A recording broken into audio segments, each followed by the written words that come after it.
turns it around. Oh my goodness, incredible kills coming up. This is unbelievable, simple. Oh, he's done it as well, 5 seconds.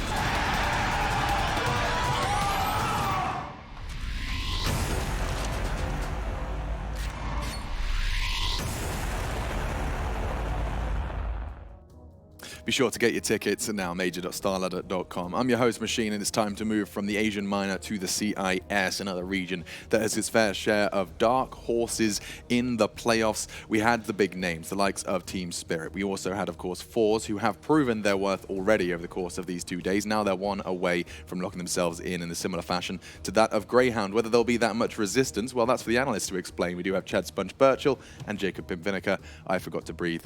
So why don't you talk for a second? That's all right. Well, I'm not feeling very well today. I'm feeling sick sorry. to my stomach. But you know who else might be feeling sick to their stomach? People who don't come to the Major and watch it live. And if you want to come, head over to major.starladder.com. You already said it. Buy your tickets, all 3 stages, watch some Counter-Strike, because you don't want to be vomiting like me. I'm so sorry that you're sick. That's all right. I cried and vomited before 4 p.m.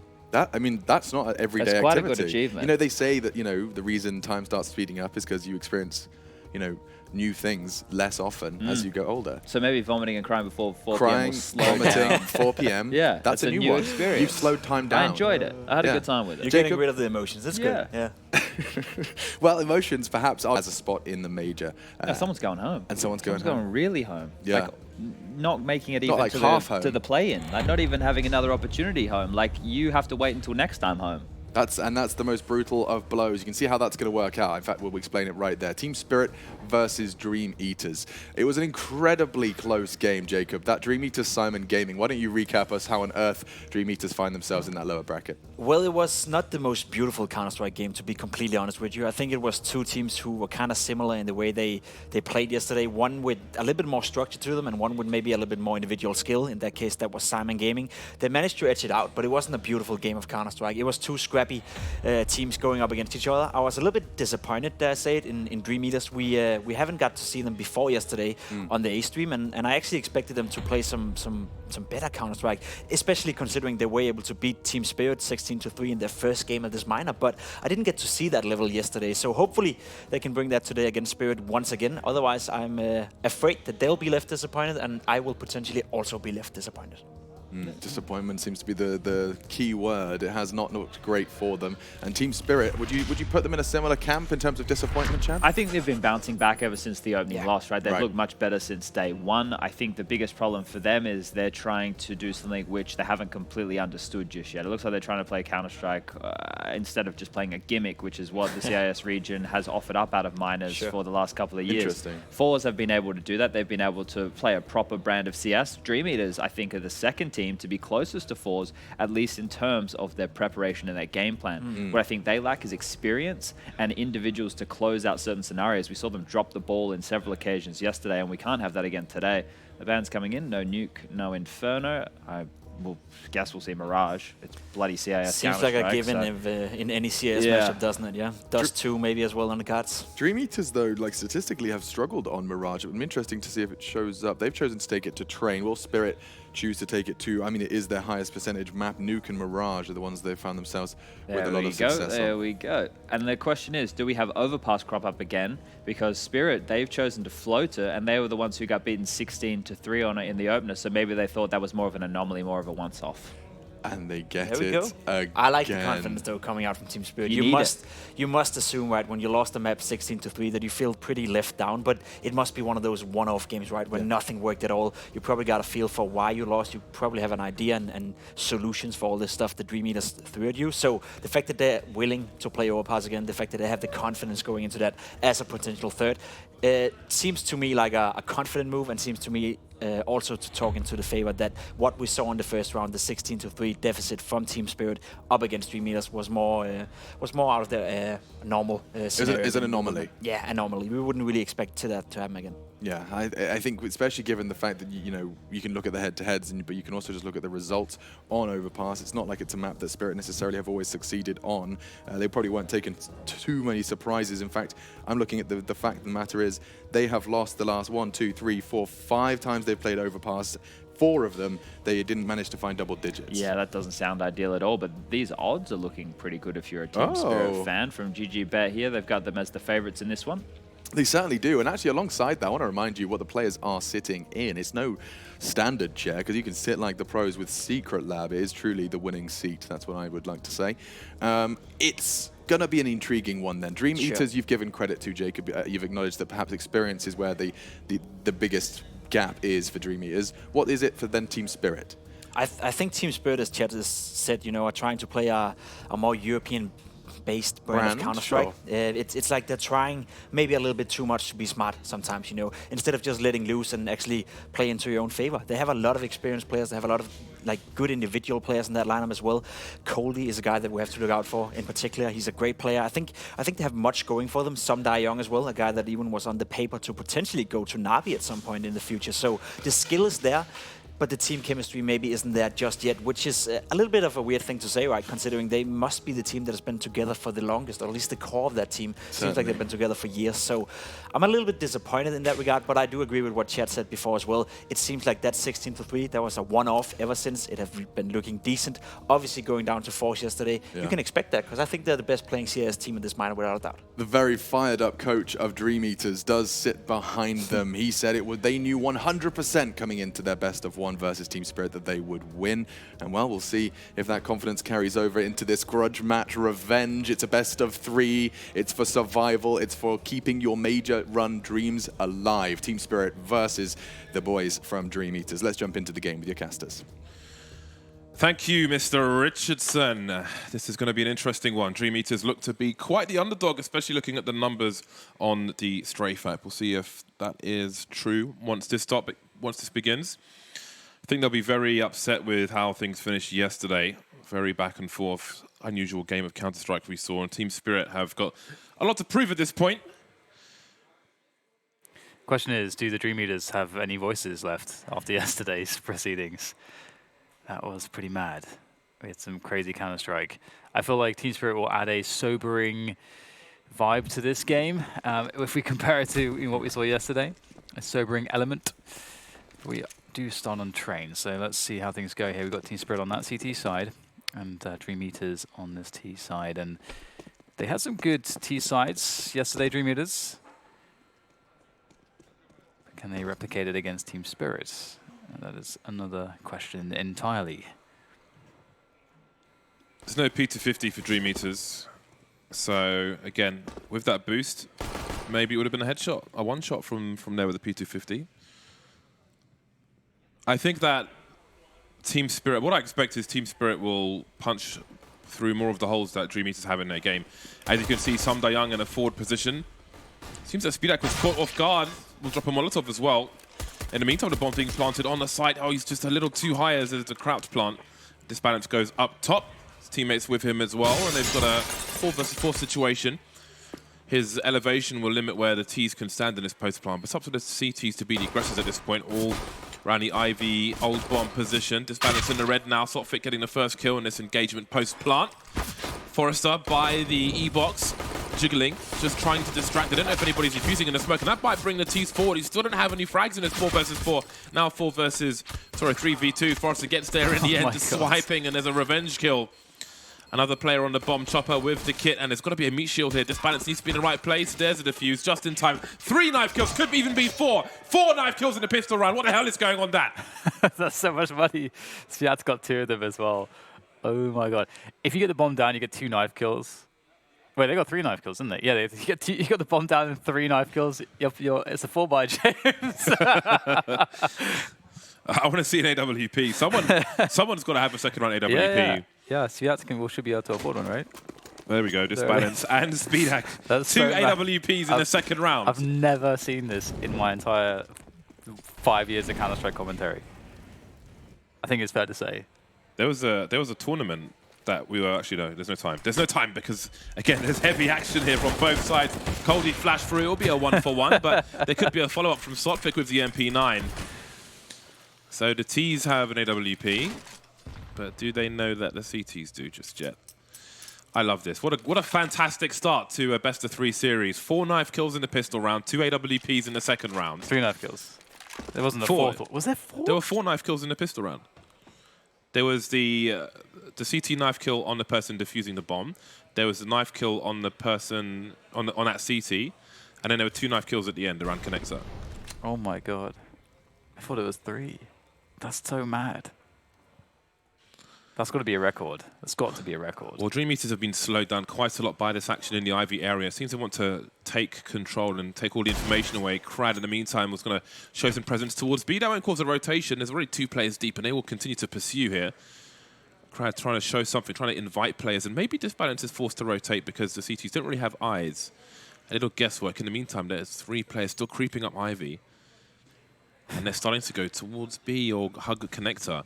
Now, it's going to be really hard for Team Spirit because of the Crad is now in the pop dog position. So there's going to be a nice split of the A-bomb site. That's a huge frag. Young taking that. We've got the connector players moving in to try and stop the defuse. Disbalance shooting all over the place. They could lose everything here, these CTs. They're really out of position. Sviat getting a last-minute kill, but Chopper's got to be taken care of. And he will be with 7 seconds on the clock. Sophic won't find an angle in time.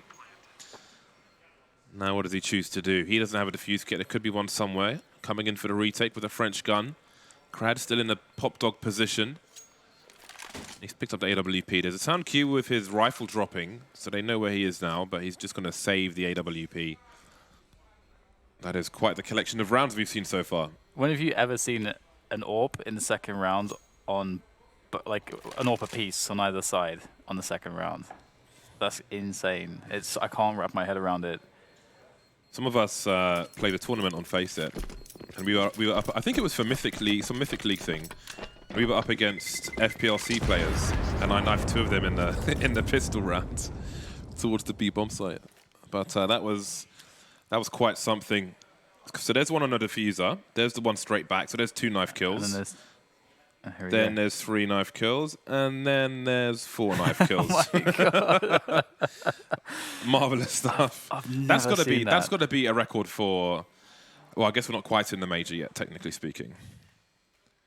Still though, we're at LAN. This is for a major serious business, kind of major circuit match. It's not on online pugs. 4 knife kills in any one round. Yeah, that's incredible. And 2 warps in the second round. Unbelievable. So weird. Right, okay. I don't really know where to go from there. Well, it looks like, I mean, at least the AWP was saved. Sophic was managed to save that one and carry it away, so that is a plus. But Dream Eaters look, they look ready and raring to go. To see how they continue to attack here due to the fact that they know there's an AWP still in the mix for the CT side. And Team Spirit are buying around it as they should, I think, in this situation. Dream Eaters looking like they might just go for it could be like just a nade dump on the A bomb side. Try to get some info, bait out some counter grenades, then you re-execute, or they might just go with it. We'll have to see. Kinky's got the bomb. He's leading the charge there towards T-Con. Sophic's close with the UMP. This is perfect actually for Sophic. Oh my god, he's done a lot of damage, but he have to get some kills here. They don't seem to have any idea that he's there. Oh my god, he just gets to execute them. Through the smoke, and he's got the rest of his team to hold back behind the smokes, although 2 of them have deagles, so, well, I was going to say something could be done, but with only 2 players left for Dream Eaters, that's going to be quite the tall order. 1 on an AWP, Forze is going to have a lot to do. Again, disbalance is the main issue here, apart from the numbers swarming. You can see him at the stop sign, but he hasn't been seen just yet. Forrester creeping. No one's got information. Cody's taken out. It's a beautiful second kill, really important.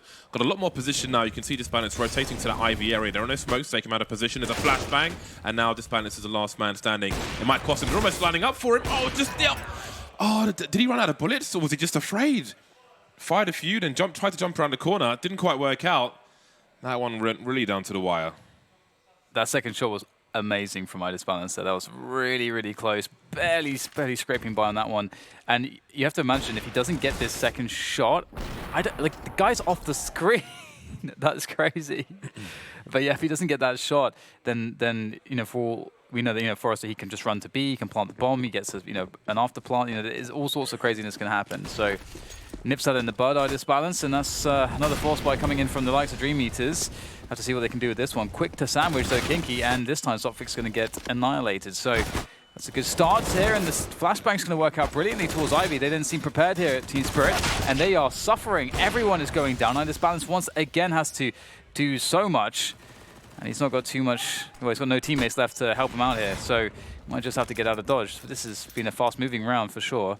I don't know why Sotfix thought he could just run through a smoke like that on the CT side alone at that point in the round.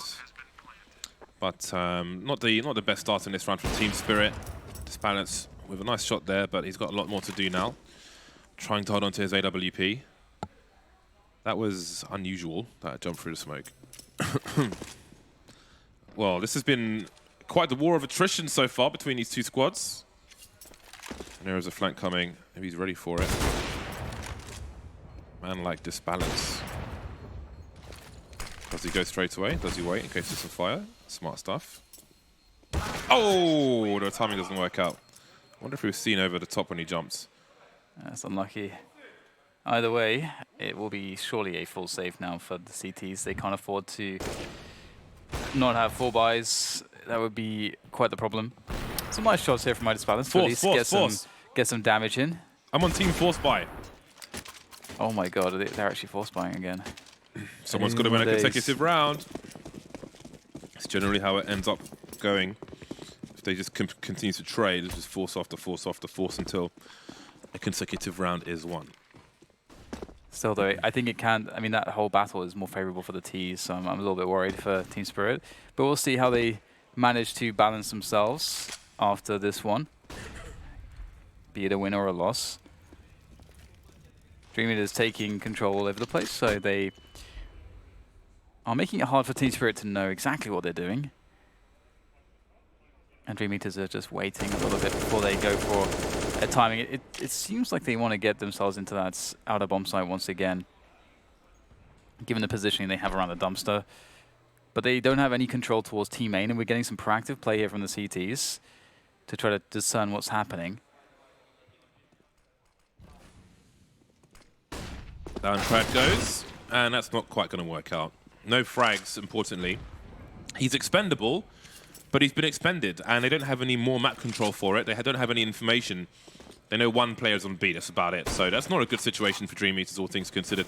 They have some smokes to deploy, excuse me, and a Molotov on Forrester. All 4 are on the A bomb site, but look at the flank from Sotfik. There are 35 seconds to plant the bomb, and Sotfik's flank may stop them from being able to plant the bomb. They don't have a smoke towards the Ivy position just yet, and it looks like they're going to go for the plant. Sotfik won't be in position in time, so there's worst case scenario ticked off, but it's still a pretty bad scenario if the timing is right for Team Spirit. Yeah, it's actually not looking too bad at all here for the likes of Dream Eaters, despite taking some hits from the scouts previously. The CDs can't quite close the distance. Do you have Disbalance creeping around the bomb train here? He's going to get himself a quick frag there with the Mac 10. There might be another one afforded him. He has to swap to the M4. He might just get this. He sees the gun barrel that's poking around the corner. But there comes the frag from Forrester to trade it out, and he's going to finish it off. So there you go. Dream Eaters will stabilize, and now they'll be able to play against the Eco. So they are going to be loving this position. I would have imagined, James, that Team Spirit would have had a strong CT side, but because of the way this map opened up, I feel like this chaos just doesn't favor them in the long term. Well, it's more or less over now. I think part of that long-term question is what kind of situation will their money be in for their next buy. They're not going to have the highest loss bonus in the world because of the trading of the round, so that's going to be a big issue. They may be handicapped straight off the bat. We've got the cheerleader motivating imagery going on. The old Carrigan Mousesports stack, an old bomb.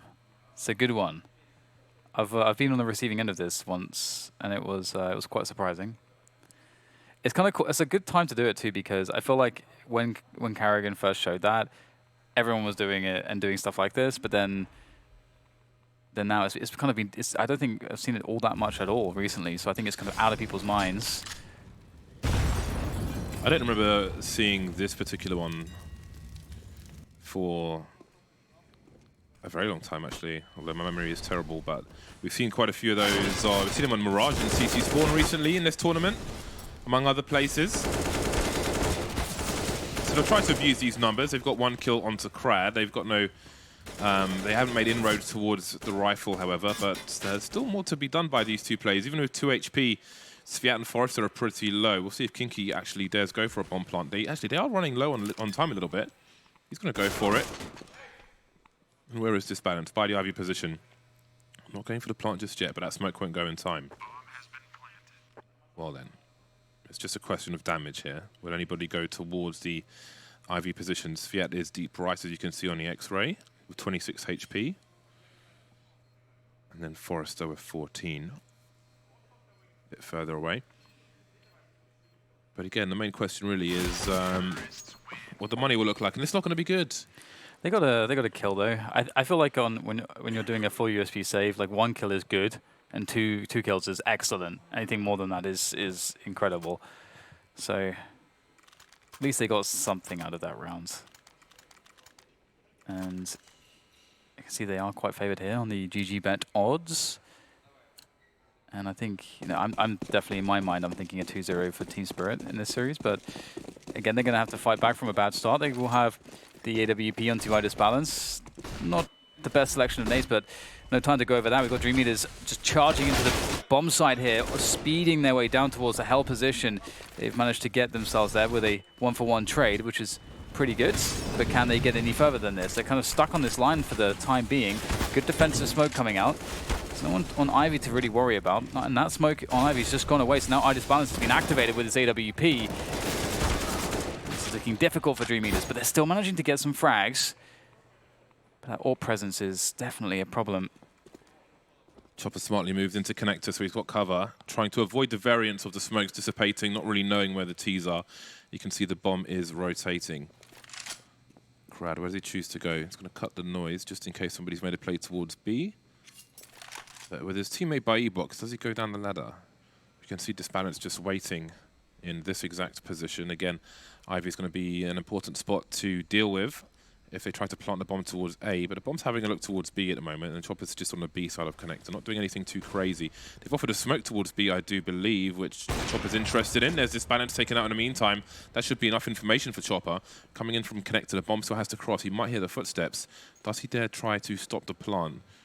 Surely he's got enough sound information. If he keeps moving to his left-hand side, this should be free for him. Can he find it in time? He's going for the second player first, but he sees Crad moving. Got to take him out. Needs to jiggle and bait the shot from Speedak. There we go, down to 12 HP, still alive. There's still a problem. And there's a shotgun shot up close. 5-2 for Dream Eaters. That was so close. Oh man, Chopper, he was so close. That's really unfortunate for him. Nice recovery there from Dream Eaters. That it didn't go quite as well as they would have hoped on the initial entry into the A bomb site. It's kind of interesting, their approach. They just all went down towards hell, pretty much. I think 3 players darted down towards that position, which is an unusual way to do it. You know, usually, of course, the T's will spread out a lot more, try to take over positions around E-box and be able to have more lines of fire to break up the CT defense. But back onto the Felico for Team Spirit, and before you know it, they are going to be 2 against 6 as far as the rounds are concerned. And 4 players in that A-bomb side here for Team Spirits. They have a PT-50 at Deagle and a CZ this time, so offering slightly more firepower than the last go of it. He has in some trouble, so is Kinky, it seems. It looks like there'll be the cavalry coming in from the pop dog position in time. So far, so good on this anti-eco round. Now, it is looking like a nightmare situation for Spirit at the moment. However, I think a better buy will be coming next. Disbalance has some damage to do. I mean, maybe this is winnable with Chopper to play off of this Disbalance, but he's dead now, of course. So we'll see what Chopper's able to do. Might be hard to get 2 frags out of this situation. All the T's are pretty close together, as you can see on the radar. That's a huge frag from Crad. Stop the bleeding for this round. Still plenty of money on the side of Dream Eaters, but now the CT should have a firmer defense than we've seen in the previous rounds. Yeah, and this is kind of what I was talking about before. The CT economy, when you're having the battle of the force buys and so on, sometimes it's worth thinking about how likely are we actually to win this force buy? Because sometimes it actually is, I think, a good decision to give it up a little bit sooner, just because if you're on the CT side specifically, the economies are not made equal in terms of the fact that the CT buy is much more expensive than the TT buy is. and situating yourself and stabilizing your economy takes a lot of work on the CT side. It's not like you have cheap buys and you have the benefit of just getting a bomb down even if you lose a round. That's the security the T side can bank on. So they love those force battle wars. I think it pretty much always is somewhat favorable for the T side in that sense. So we can see that Spirit now, they got a lot of catching up to do. They got the double ops out. This is by far the best buy we've seen from them. In round 9, we get the double ops and the Orgs. The Orgs are really important on this map as well. So good to see that they are able to grab some of those. And Dream Eaters are changing their approach here. Looks like they want to put some pressure on Ivy, but they are playing a delayed pace, just in case Team Spirit were to enact shenanigans. Nice to change the pace, dictate the flow of things, the tempo. Looking for some kind of aggression from Team Spirit, but their money's in the right place now. They're not in the previous situations where it was Force versus Force or a buy where they didn't have all the money in the world. Now they've got the full buy. They must know that they're being waited for, and it seems they're going to go for a nice pop flash play. There's the first flash. You can see the weapons being rattled off by Dream Eaters. They know there are 2 towards the IV position, and Sophic may just get around the corner in time. He will. Getting that flash, they heard an AWP, they heard an AK-47. That's a lot of information for Team Spirit. It's not all the information, but it's a fair chunk. And here are the usual grenades. A smoke towards one end. You'd often throw a molly towards the other and try and put somebody up the IV position. Oh, Cody's got to be careful. Did he see the player in the pop dog? From up that train, there is a gap you can hold for this position. Smoke up there for the time being. I do wonder, though, if they did see somebody. Anyway, there's 30 seconds for Dream Eaters to make a play. Yeah, it's getting a little bit scary now. And I love how Team Spirit have taken these forward positions. This is so painful. Somewhere Young will assist there, so Sophic is going to be safe despite being very blind, playing those anti-flash positions. They can't afford to be messing around in T-Con here. There's no time to plant the bomb. The bomb's now down, courtesy of Chopper, leaving Sviats alone, and now he will get fragged as well. And you hate to have that situation happen, right, James? You know, your hand is forced by the time, and you kind of put yourself in that spot. Yeah, I like the CT response. They saw nothing around the map from Team Spirit, from Dream Eaters, and I think they realized they're waiting for some kind of aggression, so let's give them some aggression with some well-placed pop flashes, which caused some problems towards IV. The smoke was up, they managed to escape in time and just hold down the choke point. And again, with that's a good level of information at that point. And then sort of response, getting aggressive towards A main as well. So Dream Eaters kind of overplayed their hand in that respect. Yeah. It seems in that particular round, and the double ops continue for Team Spirit, as well as the grenades and so on. We see the lineups for Dream Eaters, so this may be a faster round. Got Forrester quickly towards the top of the ladder at the very least. Still 4 players towards A for Team Spirit, some late grenades in A main, but no mollies to hold position. Some counter flashes will be deployed as well by Team Spirit. Nice molly actually into the bomb train. That's actually going to be a bit annoying for the CTs, but bomb is going to be going down here amongst the smoke, but it's not going to work out. You can see that Sumner Young knows his angles. He'll take some fire back, but he's still standing. And Coldy just holding us to the hell position. It's a faster round here from Dream Eaters, but a lot, well, the end result might be the same here. They're struggling to find any success with this push. So yeah, now desperately trying to push forwards towards the bomb train. He is the last one standing, and Sumner Young will take him down as well. And they will stand with 4 players strong at the end of this round. Team Spirit defending that outer push, that outer set piece, really easily, actually. Yeah, it's a wall of smoke through the bomb train, but they went for the side plant. So it's just an easy lineup. You can see half the train just line up along the side of the train and spray. If someone's there, they're going to die, and they did. So that was a rough spot for Dream Eaters. Couldn't really make any plays beyond the smoke, any pop flash plays or anything, so did half the job, couldn't do the other half. And now they find themselves on pistols after that previous round as well. So maybe there's time for Team Spirit to stabilize at this point. Their money's not spectacular, but I would expect it to grow after the conclusion of this round, all things considered. At this point, Dream Eaters have got no grenades, just 3 Desert Eagles, 2 Desert Eagles. Where again, if you can find a tight channel for your opponent to peek you in and bait them into a duel, then maybe you can find yourself a headshot. A little jiggle, a little tease. Good timing there from Midas Balance. All right, well, this one will be over very shortly. Oh, hello. Sviats with a 1 deek. There's a good response from Coldy, so nothing really to worry about here for Team Spirit.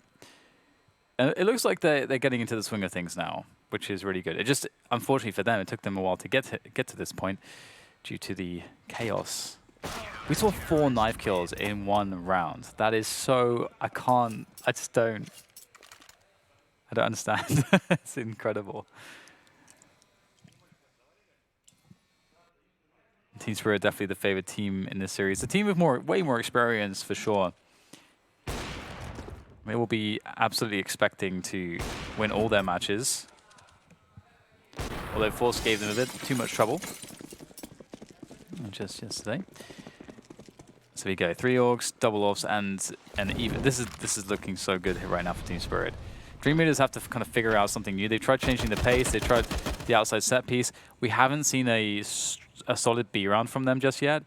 And you know, a lot of teams will maybe go default and then into a delayed B hit. Could be one of the more basic ways to do it, just so it's not as predictable. And Team Spirit still have 4 players on the A bomb site, so there is still a window of time for Dream Eaters to perhaps hit this B bomb site and only have to worry about the 1 man on the site. Chopper was holding a molly in case of a fast play, which will leave him with confidence. He dropped a smoke grenade for the time being, but he's still got a molly if he wants to deploy it. However, it's been a while since there were mollies from Dream Eaters towards upper B, so at some point they'll have to make a play. And you can see on the radar the current players for Chopper to delay and Sotfik to have a look and see what's going on towards the A bomb site. So he's going to help secure the rotation, but it's not going to come in fast enough, it seems, because they're charging through to Sidewalk now, and Chopper needs a lot of help. So far, so good. He'll be traded by Krad, though. He needs to try and take the rest of this train yard now for his team. Yeah, this might be quite difficult. Dream Eaters don't have an enormous degree of space. Like, they haven't moved forwards all that much. It's just Krad. So if they're able to deal with Krad, suddenly the retake will be able to move quite quickly towards that bomb train and start pressuring that bomb. But they have to deal with Krad somehow, and these smokes are quite annoying. Krad, I don't know if they've seen him just yet. They've got to start the move as they start to move down these channels together. Krad's actually going to try to sneak past them. This is beautiful work from Krad. He's going to take down Coldy, spraying him down in the back. The return is there from Sotfik. They don't have any smoke grenades here. This is getting quite desperate for Team Spirit. They've really been a bit too slow, and it looks like this should be good now for Dream Eaters. Yeah, I don't know what Som Dayoung's plan there, standing in the smoke, was. Maybe to get some last-minute eliminations, but that bomb was so far ticked, it was a very high chance he was going to die, but I guess he was looking to take some weapons away from his opponent. Maybe waiting for some sound cues before they're running away, but there we go.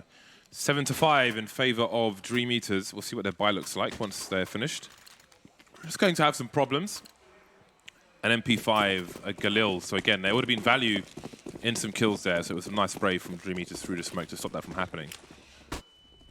Don't know how many survived actually after the bomb anyway. Sviat trying to charge into the A-bomb site. He's created some space for his teammates, but Coldy is delivering kill after kill. He's seen one player in sandwich, and Som Dayoung's there to finish him off as well. There's a trajectory from Olaf, and surely there's another one. He sees the gun swinging from left to right. There's only one other player to worry about, Speedak. They don't know where he is, but they're all alive. They've done 2 damage in this round, Dream Eaters. Just run into the AWP. But don't get tunnel vision. There's 4 of you on the A-bomb site. Okay, Cody's just waiting. Got the angle over the smoke. I mean, normally, I think, so there's a play where the first player throws a Molotov like all the way down to the bottom of hell so that the AWP can't peek you whilst you're running down that line. But I don't think I've seen him throw that Molotov. And it's a mouse sports, or, well, I first saw mouse sports doing this particular play, but it always features this deep Molotov to prevent the AWP from doing that. So with that adjustment, perhaps more success could be found. As you can see here, Coldy's able to peek this position. There's no Molotov, there's nothing there to stop him from doing this. And that's a huge issue. It's a big problem in that particular round that they selected. Got to get that molly out. But it can be really strong because you can gain ground so quickly by doing it. That's kind of the point of it. So, not a perfect one from Dream Eaters, and they will suffer the consequences back onto the Glocks.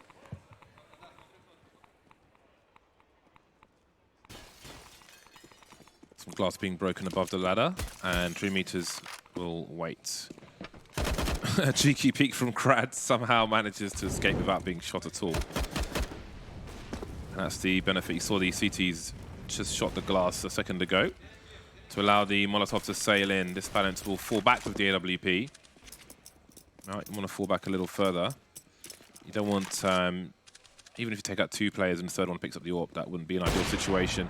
First shot for Disbalance, so Molly goes deep to stop a bomb plant or a cross at least. Will be the latter. Chopper, got to be careful. Into the flames, Fiat goes. No damage done. Going into the next round at least. You got the bomb down. 15 for Disbalance. At least. Yeah. That's nice. Money. This is a quick half, it feels like. I mean, we've seen some rushes into the A bomb site, so those have been brief. I feel like it's kind of flown by. I mean, we've had a lot of force buys at the beginning, and then I think it was what, like 2-6 before the game kind of started and sort of normalized in that sense. And since then, as you can see, Dream Eaters have only got 1 round, and Spirit have managed to pull 5 together, so they've really stabilized. And we are looking at an 8-7 half here. Don't know who will get the 8, but one of these 2 teams will. If I was a betting man, I would probably say Team Spirit, given the comfort we've seen since they had their 4 buys. I don't think they've really looked... I think they've only lost 1 full round where they've had these 4 buys, and it's been that B rush. And once again, we get a quick dive in towards Olofmeister. It will be punished, and that's going to be a wrap for Mr. Krad and his teammates. They haven't really gained any space anywhere else. It's down to the Ivy players. That's the next kind of part of this push, is the Ivy guys have to unlock the guys from Team Main and also from Popdog. And so that's going to be doing some good work there. Just popping out, taking down Some Young. Yeah, I think Some Young was positioned looking for that peak, but didn't win the duel. So that's going to make it awkward for Coldie to hold his position, because he doesn't have all the cover in the world, I don't think. Actually, maybe Disbalance is looking towards main, but there's going to be a hole somewhere. Either Popdog or main, there's going to be an issue unless Coldie drops off. The smoke disappears, and indeed he realizes Sotfik will have to be left alone to cover Ivy, so now everything has an angle. We've got our Disbalance boosted towards the main position. So I don't know if anyone's got Popdog for the CT side. 45 seconds, and Dream Eaters are waiting for a peak. There's got to be a hole somewhere. There's got to be curiosity somewhere, but Team Spirit are simply waiting. They put the smoke down in the right place. Is he going to have good timing on a potential spray through the smoke? They're still not doing much of anything. There's some HEs which will give away the position of 1 CT. Is Forrester going to make a play in the meantime? No one's actually watching the smoke for the T's. Sotfik's timing could be crucial. There's a flashbang from main, and Sotfik's going to come in for 1. Are there any more frags for him? There's another one, and Sviat is trapped now. 16 seconds to plant a bomb, and it's 2 versus 3. Bombs on the floor at the moment. We've got more rotation coming in. Disbalance taken out in the meantime. Chopper by Connector is going to make it even worse, and Sotfik will finish off the job. 8-7 at half time for Team Spirit. Yeah, they had a good recovery, but can they finish it off on the T side of things? We'll have to wait and find out after the break.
And we're back. Time for these teams to swap sides. Man, I love this music. We need a playlist on the internet. I'm jamming to it every half time. Although, if I was like playing it outside, maybe I wouldn't enjoy it as much during the broadcast. So, perhaps after the major. This spot was weird, by the way, because they waited to push until the smoke went away, and then Sotfik could just backstab all of them, which was... I think it was partly their teammate repositioning in to main to throw the flash for them, but then I suppose they could have delayed their smoke if that was what they wanted to wait for. So Yeah, it's all the same. Didn't work out too well. The interesting thing is that I feel like Dream Eater's got the perfect scenario because of the chaos on the first half. I think that Team Spirit would have had a way more rounds if this would have looked, if you know, we didn't get 4 knife kills in the pistol and it was actually a normal looking game instead on the first half. I think it would have been way better for Team Spirit. So now it's just a test of Team Spirit's T-side. I know that they can play a good T-side. I've seen it before against opposition that is definitely higher level. I would say some, you know, more top-level European opposition. So what can they offer here against Dream Eaters? Got 2 raid bosses. Coldie and Disbalance have both been dropped P250s. There's one gone, Disbalance with the second one. I like the idea of it, double peeking with P250s towards Ivy. However, they've both been wrecked, such is the nature of a pistol round. 3 players remain for Team Spirit. Dream Eaters, beyond the Ivy position, they're all looking to abuse the ranges. You can see them playing around the back of the bomb site on A, and same can be said for Crad and the Connector. He's got a smoke and a diffuse kit as well, which could have something to do with the remainder of this round. You can see him just spotting safely, so they're comfortable with a potential bomb plant on the B bomb site. There's a flashbang high so far away, they won't be flashed for too long. And Crad's going to deliver a kill as well. So a 5 versus 2 retake situation if Chopper can plant the bomb.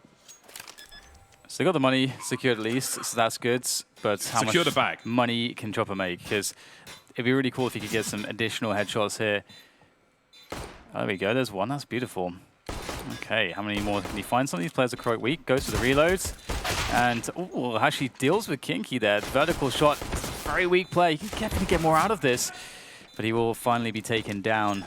And the defuse comes in. So Dream Eaters pick up the pistol. But certainly an argument for Team Spirit to go for a force buy if they have a round for it.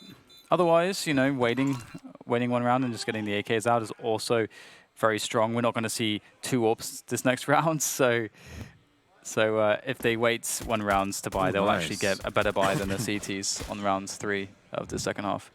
The jump onto the bomb train towers is not a simple jump to do, actually. There's a map called jump_training in the workshop, and I always get stuck on that position. I can do it from time to time, but I cannot do it consistently to save my life, and I can't do it most of the time either. So I know that is a difficult one to do. Not that I'm a master of jumping, I'm not Launders. Dream Eaters with a P90 and no Kevlar. When do you see that? A P90 and no Kevlar at close range. I feel like... I don't know what I feel like. Well, I like the fact that Team Spirit went for this buy. It's a buy that's definitely... I think Gambit may have popularized it some time ago. Wait. How do you win a pistol and then have a P90 and no Kevlar? Where are the helmets? James. Oh no, they've lost the AK straight away, and looks like Crad is just going to shut this round down. Oh no, he's got... Okay, well, the AK is going to be picked up eventually. They've got 2 helmets. This has absolutely failed. They get away with all of that. Yeah, it's a bit strange. They get away with 2 helmets after winning the pistol round. I think and a P90 with no Kevlar. Yeah.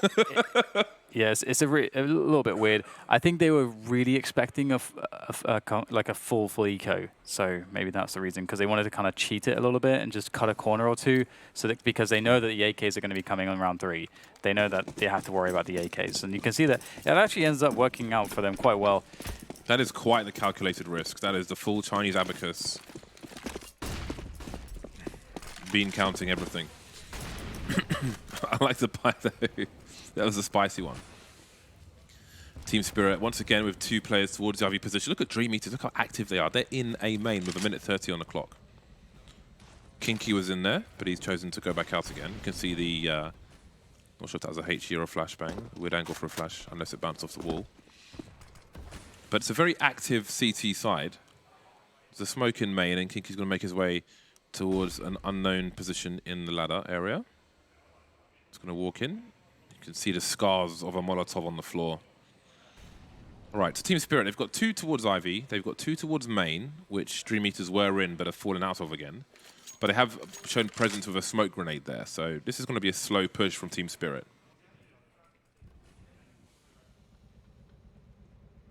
Dream Eaters playing really far back though, so except Kinky, who's the only player forward, but he's got the P90, so that's expected. Oh, this is going to be juicy. 40 seconds to go. Yes, there it goes.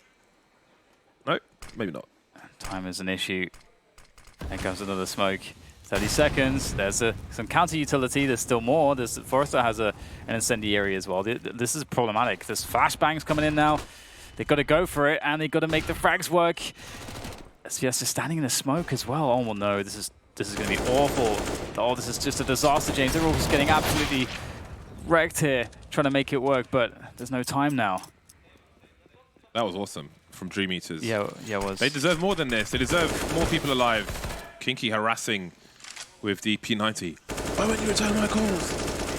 That was pretty solid. They were very present in main. They moved out of main after showing some presence there. They kind of gave themselves the extra man in that respect. Then, while other things were going on, Crad was on the bomb site, and he threw a Molotov into main, which I thought he threw the HE, but I could see him on the radar running forward. But it was a Molotov with a HE behind it. There was a Molotov, I think, towards Ivy. There's all the grenade dumping, leaving them in a choke point, putting them in horrible situations, killing as much time as possible, and then Team Spirit were punished accordingly. So they need to show up and show us why these odds are so heavily weighted in their favor, because that was not quite the round from them that we were looking for.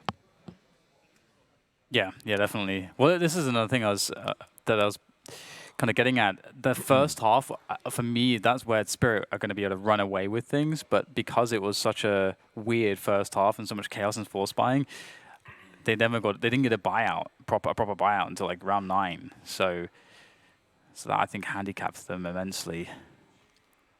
Now Dream Eaters, the ball is well and truly in their courts, in a really good position now. I'll have to see if we'll get a change of pace from the likes of Team Spirit. I guess there is presumably a technical delay.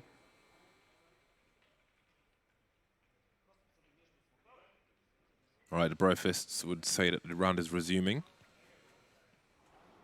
So here we go, 10-8.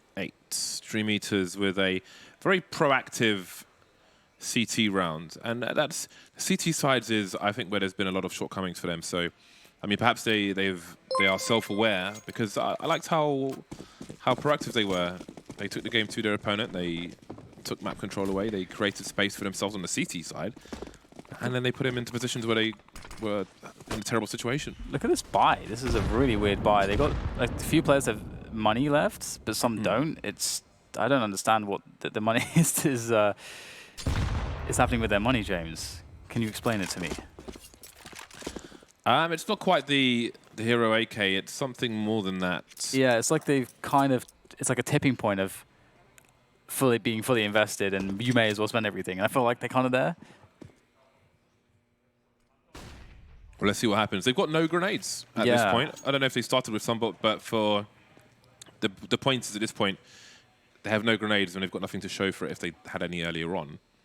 So they're going to need to just run in dry. Maybe Disbalance tries to get a kill from upper or something, but if that doesn't happen, they need to have, I guess, the AK go in second to try and trade frag or create some space. But this is an interesting one. What you're going to do?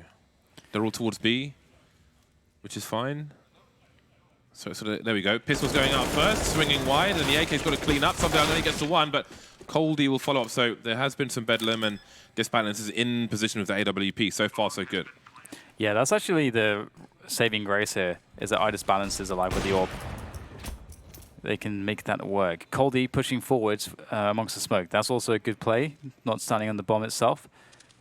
Oh, Disbalance. That's very quick, very good adjustment to find the kill onto Speedak. They might just convert this one. It looked really weird as far as the fire is concerned.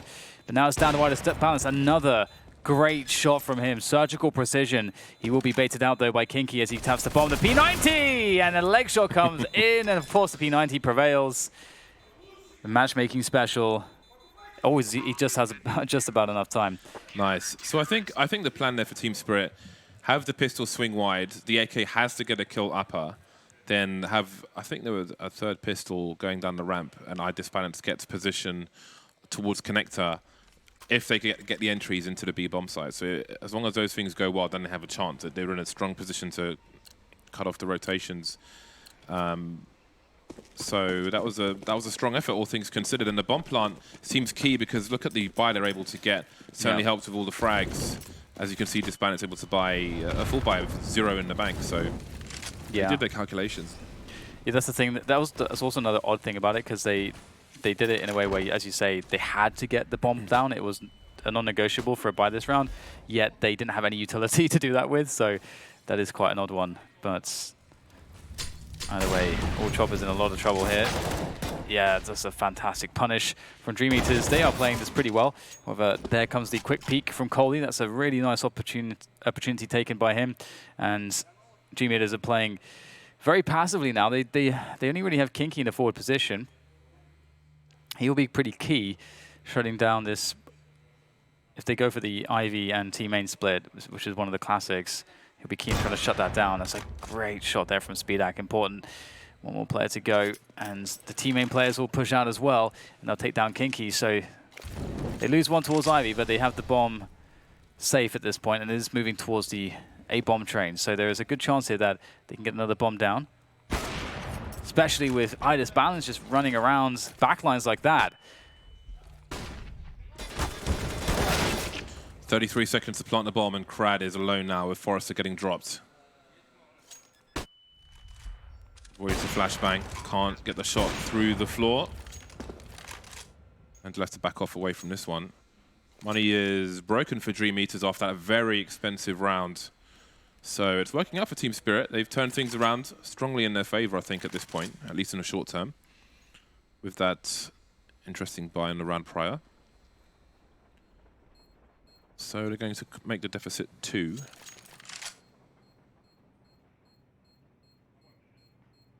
Which is pretty good, but an AWP still alive is quite important, and maybe Dream Eaters can do something. If they can get into position to do, if they can afford a flashbang here or there, then something might be possible.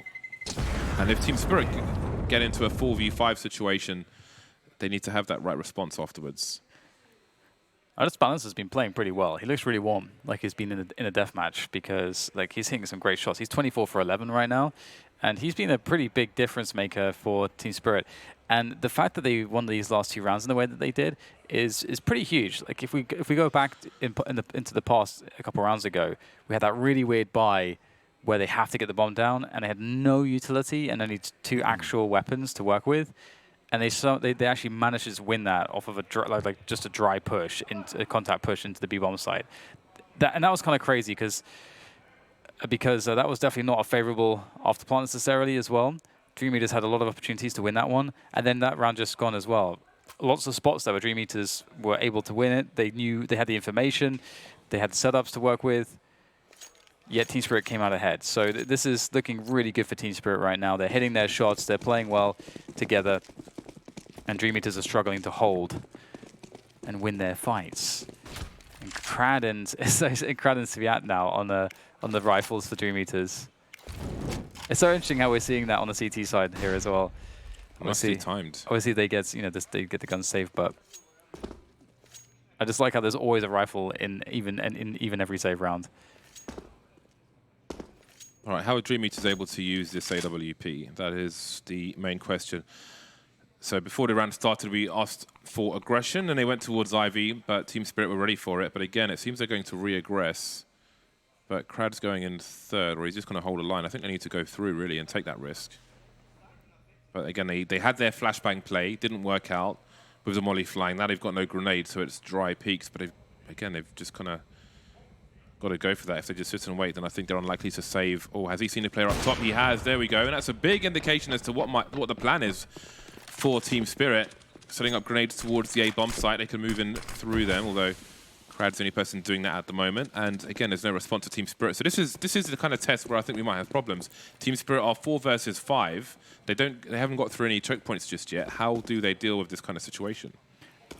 I think an instant response to go B was smart, but you can see that Dream Eaters, they had enough time to realize that Team Spirit are going to go and switch things up to B. And now they've got 4 players already on B. So this is definitely a problem. But they do have better weaponry overall. However, it's not going too well. We can see Sviat opening up with a double there. Kinky and Speedak on the bomb side itself. So yes, disaster, absolute catastrophe has ensued here for Team Spirit. And it's all SLADDER can do to survive. But does he want to try to get some damage in? I mean, well, their money kind of sucks as well. It's actually kind of a weird position because you also do want to have your money with your teammates. But looks like they will have enough to get a full buy-in here due to Sophic being very rich. This is actually what I expected to happen once Spirit got 4 versus 5. I expected them to just capitulate and the round becomes a disaster. Because I feel like that this is more likely to be a thing at the, especially on a map such as Train. I think it's one of the harder maps to deal with a situation like this. So while it kind of looks easy on paper, I think at this level, we're going to see things like that happen more often than we might otherwise see. So we got a buy for both squads now, 2 AWPs for Dream Eaters. Lots of bounty, thanks to that previous round. 2 players will start in the B-bomb side, maybe expecting a faster round. You've got the usual grenades, keeping the CTs on this. Forrester will quietly move away. Not too far, though. A little pre-fire from Sun Young. Perhaps not too shy, but maybe he got shot through the wall. Down to 1 HP. He'll have to avoid every kind of grenade now, even a decoy. 1 HP. That is... I can't believe he's alive. That's kind of crazy. I wonder what part he'll have to play in this round. He's got full nades as well. Rotation coming in from T-Spirit towards inner now. 2-man setup upper. You don't see this one too often. 50 seconds to go, and Team Spirit now setting up, and Crowd is definitely going to have some more impact, surely. Again, he's got a full nade set. There goes the incendiary.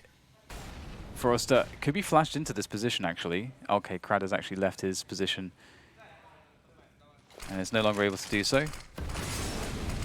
Sending over the top of the smoke, he gets himself a collateral, and Forrester goes down. That's an important one from Sophic. But Crad, he's really having a lot of impact here with this AWP. That 1 HP. He's alive, and he has an AWP. He's a problem. Bomb does go down, though, and Coldie's in the 4 position, so there's solid opportunities here for Team Spirit still. Man advantage for Dream Eaters. We can see Kinky just waiting for the smoke, slowly edging forward. This balance takes Crad out, and here's the flank starting for Coldie. Surely he gets at least 1, might even be 2. There's the first player, spotted a second one, and that might shut down the round. Kinky going for the trade. 1v2 now, 1v1. Sophic, does he want to re-peek? There's no kit for Kinky. There might be one on the side. He's got to find it, but that molly's going to end everything, and he can pick up the kit and the AWP, but only run away. So that's the round in the bag for Team Spirit. The comeback continues. Double figures now for the T side. Yeah, absolutely. This is a pretty nice recovery, all things considered. You know, Crowd surviving on 1 HP, getting a collateral, like doing a lot of work there, dropping the incendiary, delaying the push. The CT's got players in position, and still, you know, they conceded the round. And again, you know, some key kills came in from Idis Balance. He's really hitting his shots, like he's doing what he has to have the impact to make sure that his team can get themselves over the line here, and they all did it. I mean, it feels like a grind right now for Team Spirit. Like they are getting rounds, but it's painful. It's very painful. You can see Idis Balance up there at the top of the scoreboard, 25 for 13. The highest ADR is with Sviat. He's had some big moments.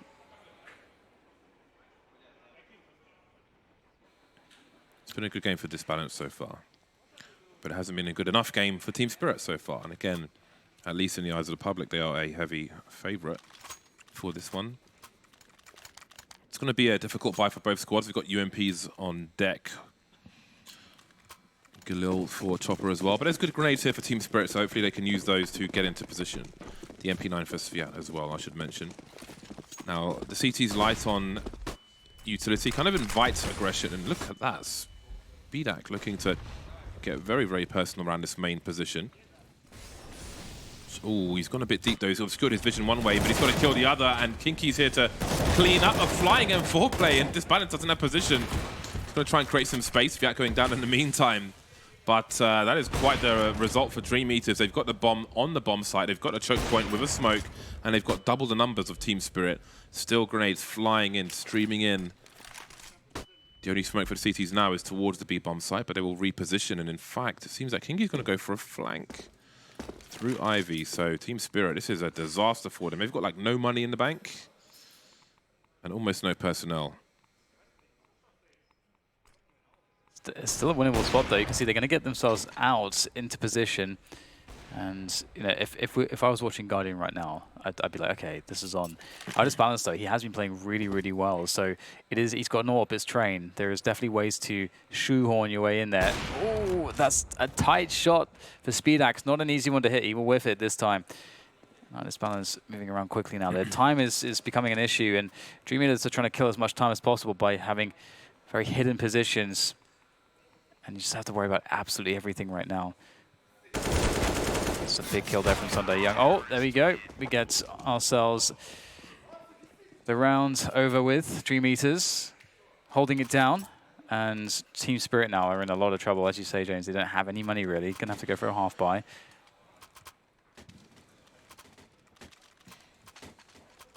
See what they choose to do. Just a deagle so far, which disbalanced through to Chopper, it seems.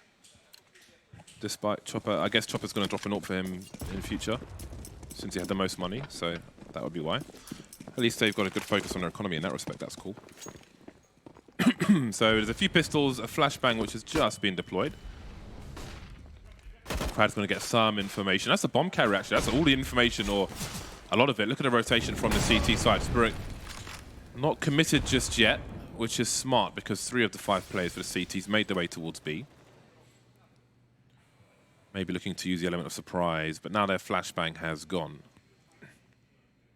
What will they choose to do? Sonfik having a look with the bomb, no less. And it looks like this round just slowed down quite considerably. Yeah. Indeed it did. Just waiting around. Hoping the CTs will waste some more money, perhaps, in throwing some nades, but Balance, he's only got a Glock here, so, I mean, if he had a Deagle, perhaps he could make something happen from that position, but the Glock really means that he is useless over there.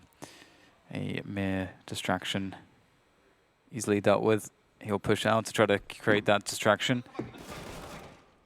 Seattle will take him down. I don't think Seattle actually saw him. He took a lot of damage.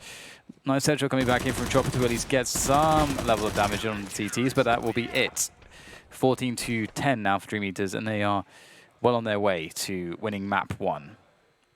And again, you know, I think it's the chaos in the first half. That's what you look back to. At least that's what I look back to.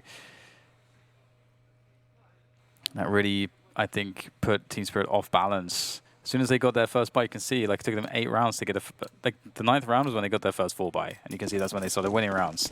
That's when they got 4 buys. Surprise, surprise. The double orbs coming out for Dream Eaters, of course. They've been enjoying those. A fast presence here towards inner once again. Team Spirit sort of just representing a default more or less.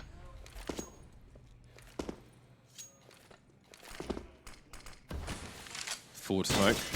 Pretty early on from Dream Eaters.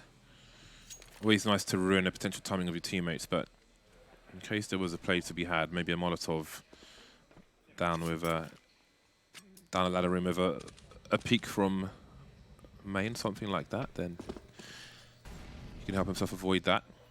2 rounds away now, Dream Eaters waiting patiently, not too aggressive on this particular round. They've been changing their intentions as well. There's a flash disbalance walk into the angle, but it's not quite what he wanted. SpeedAxe is still there, holding his angle. It's going to be a counter smoke. That's going to be a problem for Coldy. We'll see what he chooses to do.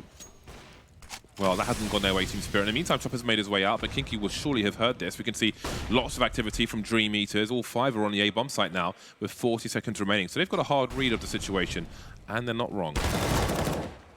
It's a big kill there from Kinky, just slowing everything down. Good returns, though. However, there's less than 30 seconds to go. Now, Krad will drop Sunday Young. How do they get the bomb planted? They do have a smoke, so they could re-smoke Ivy. They may have to, because that is completely open. And it's going to be a smoke on the... Oh, well, everyone's dead. Never mind. 15-10. Dream Eaters, looks like they've got this in the bag, James. It would definitely be a pretty huge series of mistakes to cost them the map at this point. Yeah, it's been an uninspired game from Team Spirit, at least in this half. Yeah. And again, a back and forth at the beginning. Not ideal on the CT side. But you may feel compelled to do it. The smoke went towards the site for a plant which surely would have been sprayed down.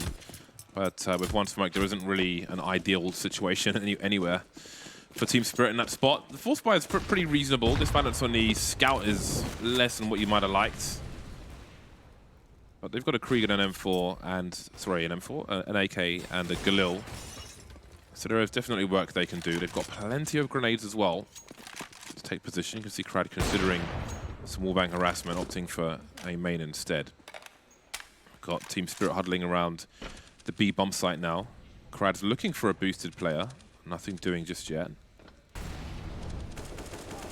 Can be good to throw HEs up there as well. Thunder's taking a lot of damage. Down to 5 HP. I'm not sure if he was spotted.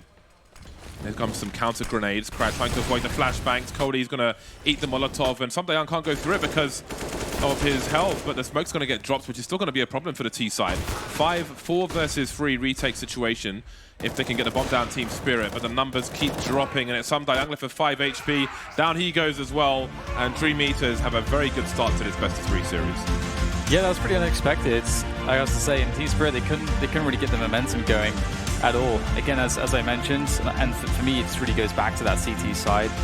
We know that Dream Eaters have not necessarily had the best T sides, so Team Spirit, that's where they could have run away with the game, but it took them 9 rounds to get that first full buy-in, and that seemed to just sort of cripple their ability to have any resilience into the second half. They struggled. They had I mean, Artis Balance played really well. Like he was firing on all cylinders.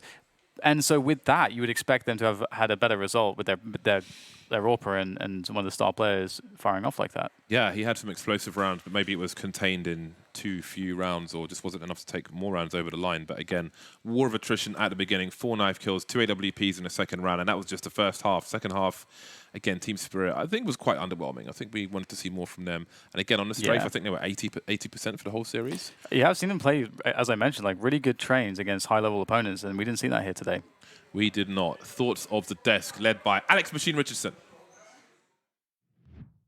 Thank you very much, James Bardolph. Appreciate it. I am here to break it down with none other than Sponge and Pimp. And my goodness, I'm very loud in my ears.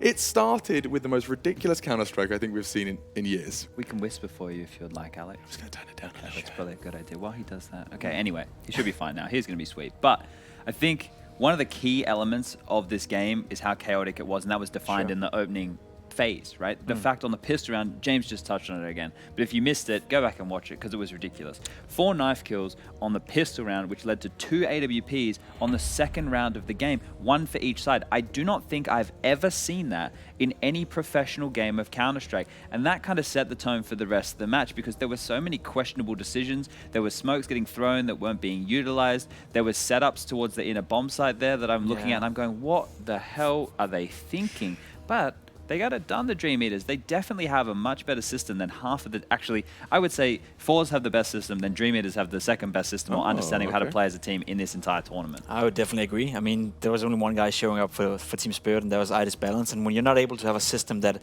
allows for more of your star players in order to thrive in such a system, that's not a good thing, especially when you're facing a team like Dream Eaters. I definitely do agree with what you're saying, Chad. It was not a beautiful game of Counter-Strike. A lot of questionable decisions, a lot of weird moments there. I said there was even a round in Ivy where they used the smoke on the left side of Ivy, then they waited for 25 seconds in order to actually move out of Ivy, so the smoke disappeared anyway, and they ended up dying 3 guys to the guy they smoked out in the first place on Ivy. So there was a lot of chemistry in between the two teams that wasn't really there, but if you have a system that doesn't allow for more than one player to step up, or whatever, that's the player's not stepping up, not too sure about that, but that's not good enough for Team Spirit, and that could be a problem moving into Mirage as well. I've spoken about this throughout the week when we've been covering the CIS minor when talking about Spirit. We only had yesterday with them on the mainstream, and we get them again today, but one of the things that I really wanted to talk about is this team, in the past, we've looked towards one that's been building, but I think they've kind of lost their identity recently, and some of that may have come from what happened to them at the Mountain Dew League tournament not that long ago, right?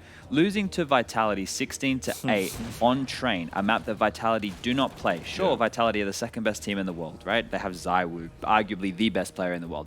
All those things come into factors, but when that team is buying Julies and Bisons and they're still beating you, there's a bigger issue than them just being good, This right? is quite the frag movie. I just want to make sure we acknowledge it just a little bit. I just balance an interesting storyline himself. You know, a lot of people suggesting that he was not legitimate doing it on LAN and doing it in a very big way. He kept Team Spirit competitive when perhaps without him, that game could have looked very lopsided. Yeah, definitely so. And when you have a game like this where one player shows up, it gives you a bit of hope going into the second that other members, especially on your map choice, can come online. It wasn't a drubbing. They did, you know, keep their head above water, but I think everybody coming into this event was expecting so much more from Spirit. It's just this is the start of the game. This is what we're talking about here. They've lost the round, but they go into the second round with a better buy. They had the AWP, they had AKs, they were looking fantastic, and there was this back and forth brawl in the early stages. But Dream Eaters, they came out on top. So what was so crazy is that they lost the first round, and then by the end of round 2,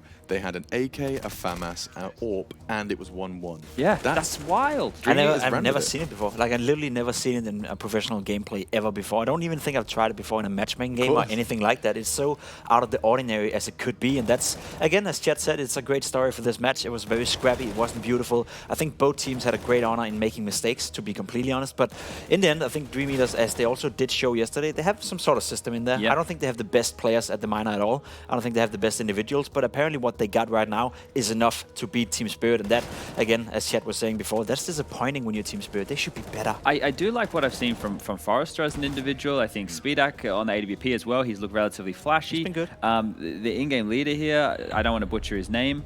Yeah. But he also, I think, finds a lot of impact, right? I think he knows what he needs to do in the grittier situations, but something they're struggling with, and this is something that I used to struggle with significantly as an in-game leader, especially when you started playing international Counter-Strike, is I would have all these awesome strategies that we would dry around 1,000,000 times, but I would just call them at the start of the round.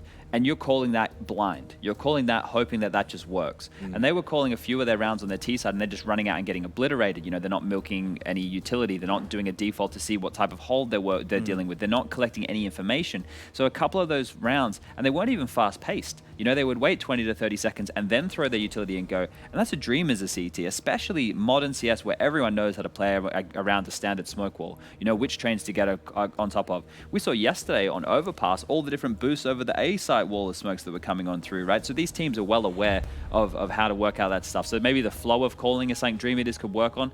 But when you move into map number 2 on Mirage, this is where it should get even messier.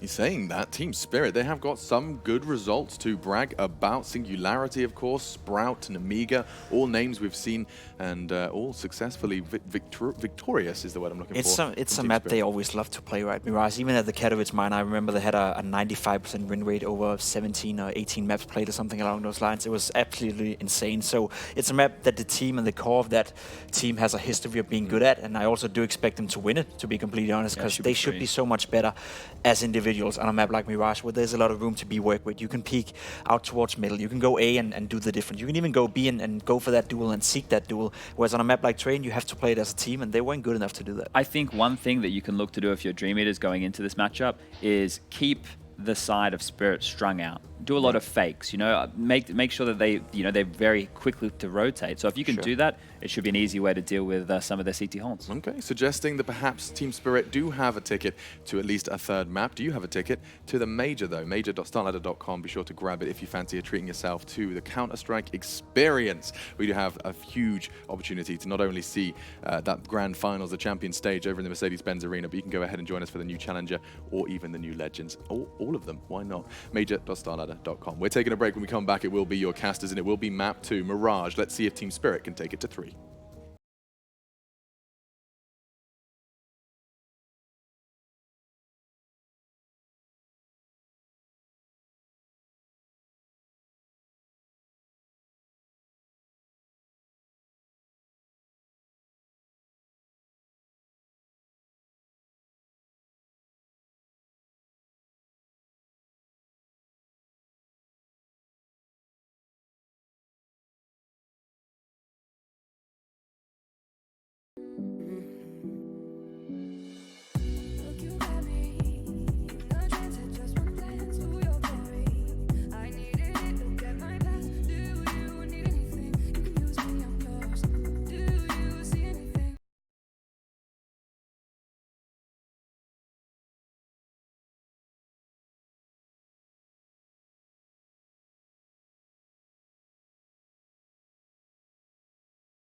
Charge up your game with excitement. Highest odds on the market.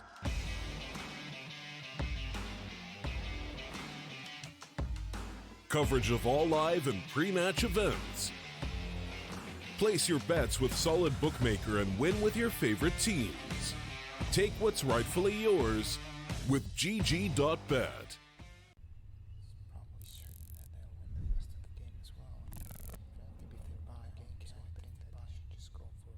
Predict the outcome, win the game. Get live coverage and schedules for your favorite tournaments. Analyze, predict, and vote to gain points. Compete with other esports fans and climb the leaderboards. Strafe, everything esports. Download now on iOS and Android.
A disappointing first map there for Team Spirit, I think it's fair to say, James. We didn't see the performances from them that we expected, or maybe even they expected. Perhaps they took something for granted, who knows? However, Dream Eaters are going to be very happy. They've been fighting tooth and nail. They've been showing a lot of heart so far in this minor, and they are really poised to make this upset a reality here against Team Spirit. And you can see the odds there on the strafe odds. I think that I'm actually, after seeing that last map, I'm actually feeling like Dream Eaters have a pretty damn good shot at winning this series. Dream Eaters are ranked 72. Spirit are ranked 26. It's almost the opposite, the numbers the other way around, which is pretty damn crazy. For Spirit to be as a map down, and really, it just looked like they hadn't quite woken up yet on that map. But they have another chance to do so, and they need to do it pretty damn quickly. You move on to Mirage with Overpass as a decider, should it be required. Mirage, a nice open map for people like Idis Balance to get to work. But it's a team effort. It's the team that wins the race most of the time, almost all the time. So they definitely all need to deliver in this situation. Plant pots will be broken at the beginning of the round. They'll leave the bomb in a place where it can be rotated either way. So it looks like Team Spirit will send out some scouts and look for an opportunity and maybe capitalize based on that. In the meantime, Dream Eaters more or less have 4 people towards this B bomb site. For us, have a quick look, and we've got that Cloud9-esque pop flash. There was a pistol run I used to run, which I made a video of way back when, the major winning Cloud9 squad. Lovely pop flash towards the window. Had a very strong round against NIP of old with that, but it's all in the past now. Rounds like this kind of scare me with Team Spirit, where you kind of like peak with one guy here or there, and because if you lose one of those players, which is reasonable, because the USPs can one-shot you from some of these ranges, then all of a sudden you give up one of your potential advantages, which is the numbers, and you need the numbers to close the distance to get the bomb down. And you can see Chopper now. He's going to be able to take down Sviat. So they've been just chilling, just waiting, and it looks like Dream Eaters have been very active, and that has been what Team Spirit have been able to punish here. So 4v5 for Dream Eaters to try to rectify, but the bomb's not down yet, so still plenty of opportunity left for them. Got a pick, picked up the bomb, and made their way in. It's going to be too late. It's going to go behind, but Sofik with no Kevlar is going to eat a lot of it, but they still have 4 players alive, and this is it's a very pokey-proddy, unusual pistol round we've seen so far. Smoke towards connector, and it's planted. They could even rotate Sofik, for example. He could even rotate towards mid. Since it's planted for that position, we've got 3 players in jungle for Team Spirit. How on earth are Dream Eaters going to get back into this one? They still have a player on the B bomb site for some reason. Maybe looking for that kind of Virtus Pro-esque rotation from a player through apartment. It's not the case, though. Kinky creates some space. Kradsman with a defuse kit. Kinky's going to take one there. There goes Krad and Forrester all in quick succession. And this is going to be a solid pistol round in the end for Team Spirit.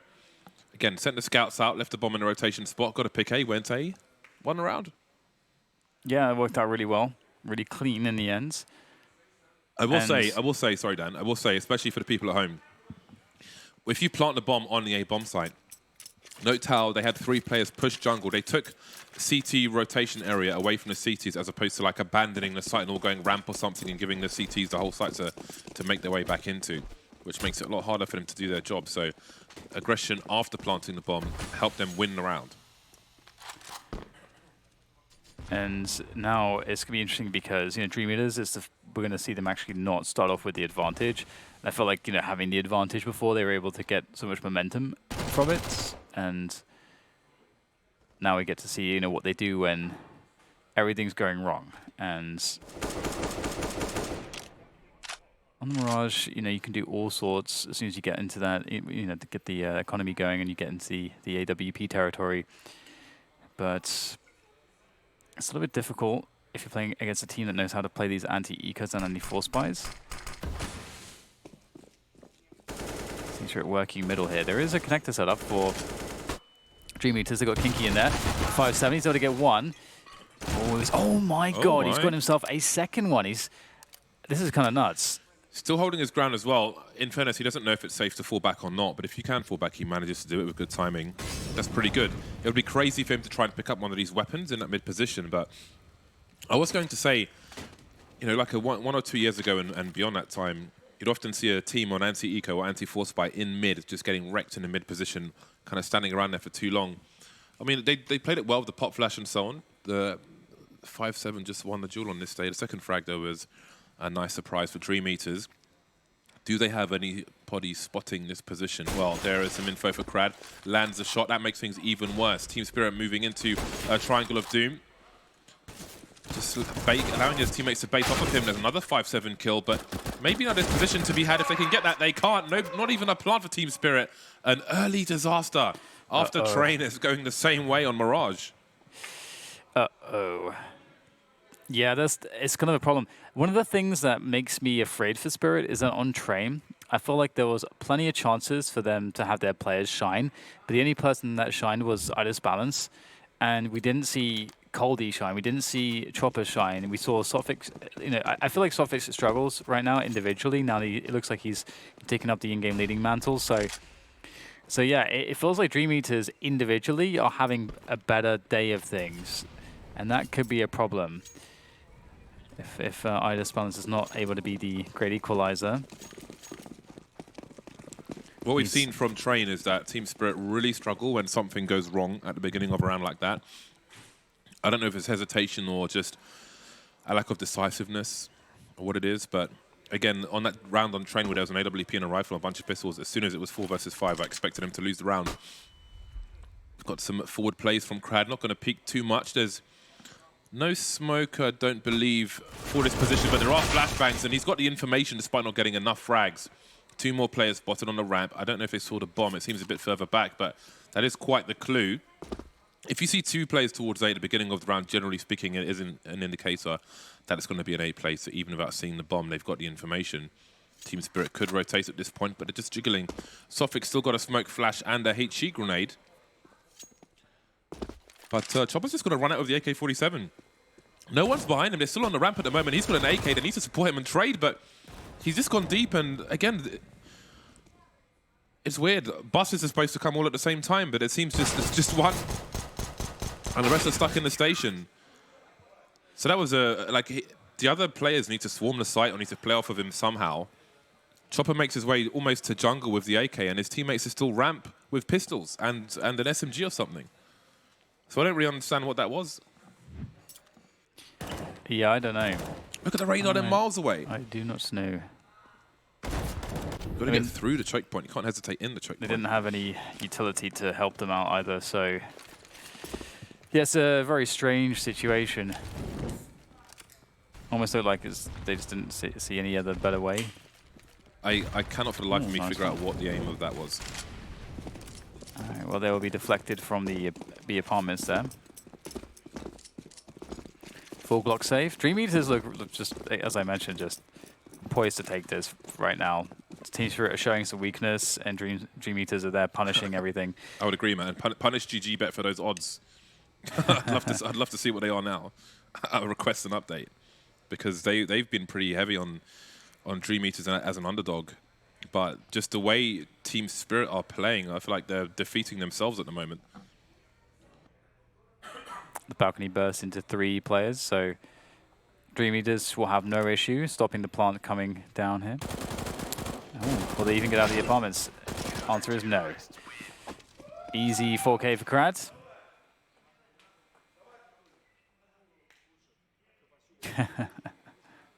He's in good spirits again, and things are going so well for them.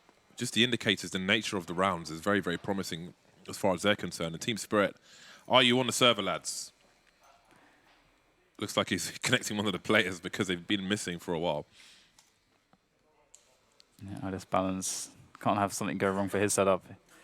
He's the only one that showed a great individual display in the first map. That round where Chopper jumps to jungle is so confusing to me because I feel like, again, like we saw when he had 2 rifles and 3 pistols on train towards the B bomb site, using the pistols to wide swing to get the information where players are and use the rifle to create some space. Wasn't any of that. Literally everybody with bad guns was just standing in the choke points, 1 palace, 2 ramp, and the AK almost bunny hops to jungle. Nobody could swarming shadow because you can peek somebody from the shadow position if you're there. For example, especially with the sound cues of him just jumping there, so it's very confusing. Yeah, it definitely looks like also for Dream Eaters, they do have a lot more energy in their side of the cab.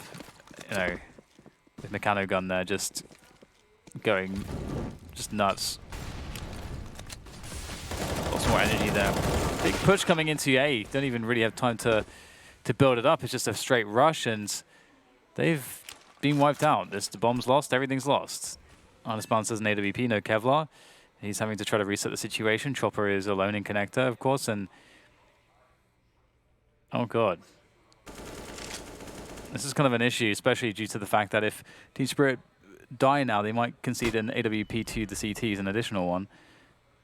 I don't know yet if Dream Eaters will be happy to play double AWP on this map or not, but it will be an option potentially. I think the opportunist second AWP is cool on maps like this. Yeah. We saw maps like teams like Flipside back in the day try to force the double AWP, but if you can, rather than it being your primary strat, I think if you can just pick up that second AWP when there's an opportunity, I think that's a lot more healthy for your money at least. Okay, angle's gone now for that sniper. Chopper's going to creep around the corner. There are players all over the A bomb site, and Disbalance is nowhere near the bomb. 1 versus 4. You can see the expression on his face. He's like, well, can't do anything now.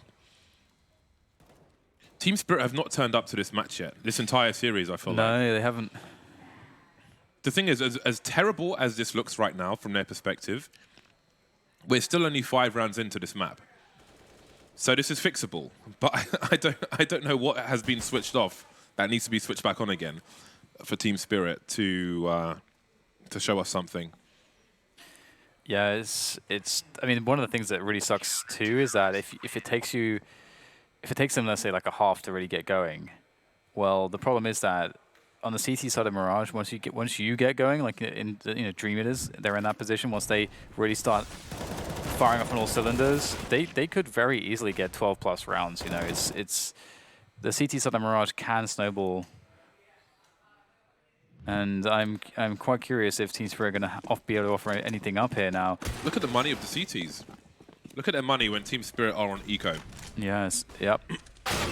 There we go. Idis Ballas getting into the mix. The only proper gun here in this round. The only 2 players on the team, even with Kevlar. And that's a good way to start things off. So Dream Eaters must treat this round very seriously. He has a flash. He's got the only utility in this round. Maybe being top mid, he can use a pop flash to let somebody have a look in the connector position. Other than that, something needs to be done. We can see that Forze has taken an aggressive angle in response. It's given his team some more map control, some information, by being very deep towards the B-bomb site. You can see Sviat's taking the gun away in case there is a boost later on. He may not be able to protect this position. So he will crawl. That may keep somebody in CT spawn. That's where he will stand for the time being. So it looks like Team Spirit are going to come in for the boost. They've got a minute on the clock. There's unlikely to be a peak in the mid position. Dream Eaters can focus on holding the choke points, defending the bomb sites. But now they've got 4 players and they've got to cover the mid window, connector, ramp, and palace. They're going to be really compromised in how they defend the A bomb site. So that might be favorable for Team Spirit. We can see Coldys in the palace position. And there's a smoke up for Dream Eaters and they'll get into more aggressive angles. But there's a nasty surprise for Kinky coming very, very soon, because to his left is Sotfik, and now we've got stereo frags, Team Spirit, and everything turns around. Yeah, they've managed to create quite a strong situation for themselves, and it might be autosave right now because, I mean, even though Dream Eaters have a lot of money, it's, I mean, surely unrealistic for them to win this round. There's the first kill for them. Maybe Forrester will try to commit what he can to see if he can get something done here. Flashing his way forwards. The AWP is such a problem in situations like this, though. The AWP is towards connector right now. Peek comes in. Forrester originally had that Molotov right about now. He'll get taken down as well. So much in the way of money picked up here for Team Spirit. However, the money's still pretty good for Dream Eaters, so they have a lot of work ahead of them. And we're going to have to see some reliable gun rounds from them. And that's what's been missing so far. So it's a nice little one to pick up, but the story is not over yet. Look how they've calmed down. Where's your bravery, GG Bet? We had much bigger numbers before. Now they've gone down to 2.19. They're terrified now. So Team Spirit, I mean, everything could change for them now. They just picked up, they got so much bonus money from that particular round, and it was quite expensive for Dream Eaters. I think the Dream Eaters were maybe trying to take some weapons away towards the end, just thin the numbers so they can't pick up too many rifles. That didn't go so well. I like this boost, but I don't think he's going to get anything anytime soon. We've got some aggression elsewhere. We've got double boost, actually, and that's going to pay off. All of a sudden, everything could really change here for Team Spirit. Early 5 versus 4. Playing passive, looking for some more aggression, and sometimes there's been that from Dream Eaters, but maybe not this time. Might not feel like they have position to do that. Team Spirit need to play their time well. We saw how they played the time on train. It didn't work out for them. Dream Eaters still have 3 smoke grenades. So this could be an issue, but if Speedak scopes in, he will be heard by Chopper, who's just, sorry, by Sun Young, who's on the wall on the other side. You can see he seems to be aware of that possibility. Some presence top mid from Team Spirit. And most of the smokes have been used up now. Forrester could potentially smoke something. There's a nice pop flash from Sviat. I think Connector could be re-smoked as well. That would be a huge problem. A tag through the box. They don't need to win the fight on mid. They could just fall back and delay Team Spirit a bit because they have time issues. 35 seconds. The CTs haven't seen a bomb just yet, but they have reasonable map control. Yeah, Young needs to... Oh, okay, it looks like he's going to actually wait for his teammates. I thought that he was going to try to make a lurk play whilst his teammates were in middle, but instead he is waiting for the teammates. And looks like Dream Eaters are wise to this. The time, as you mentioned, a huge problem. SpeedAC actually missing a pretty critical shot there, and that's going to mean that Forze goes down. So they might just be able to plant this bomb in time. Yes, just about. SpeedAC tries to get himself out of trouble there, retreating back to the short position, and it looks like Team Spirit will turn this around just in the last moments. And entry frag was so critical on the bomb side. If there was any delay to be had there, it would be round over, but I think it's time to give this one up, guys. yeah, I was about to say, SpeedAC still going for it. What's going on? Yeah. He missed a crucial shot through the window position. Yeah. Sorry, I'm kind of dying. Give me a second. Okay, he missed a crucial shot in the window, which maybe would have made the difference. But again, talking about momentum and the swing of the pendulum, we could see a completely different half now to what we saw at the beginning. Team Spirit went missing, but they're slowly draining the funds of Dream Eaters. They can still buy around what they have, but it won't last forever. Yeah, Dream Eaters aren't perfect, and we've seen that they have had a lot of their troubles on the CT sides generally. So full buy comes back in for them, and they have pretty much spent everything now, just only with SpeedAC with any amount of money. So if they want to keep themselves in a position where they can stay ahead, they need to make this round count. And then we're moving towards the apartments with a couple of players. Look at A-Ramp. Dream Eaters going for a very forward play in A-Ramp immediately, but I don't know if they'll go beyond this. This is like the MIBR YouTube strat they're setting up at the moment, you can see. But, oh, it seems Crad is going to get a little more curious.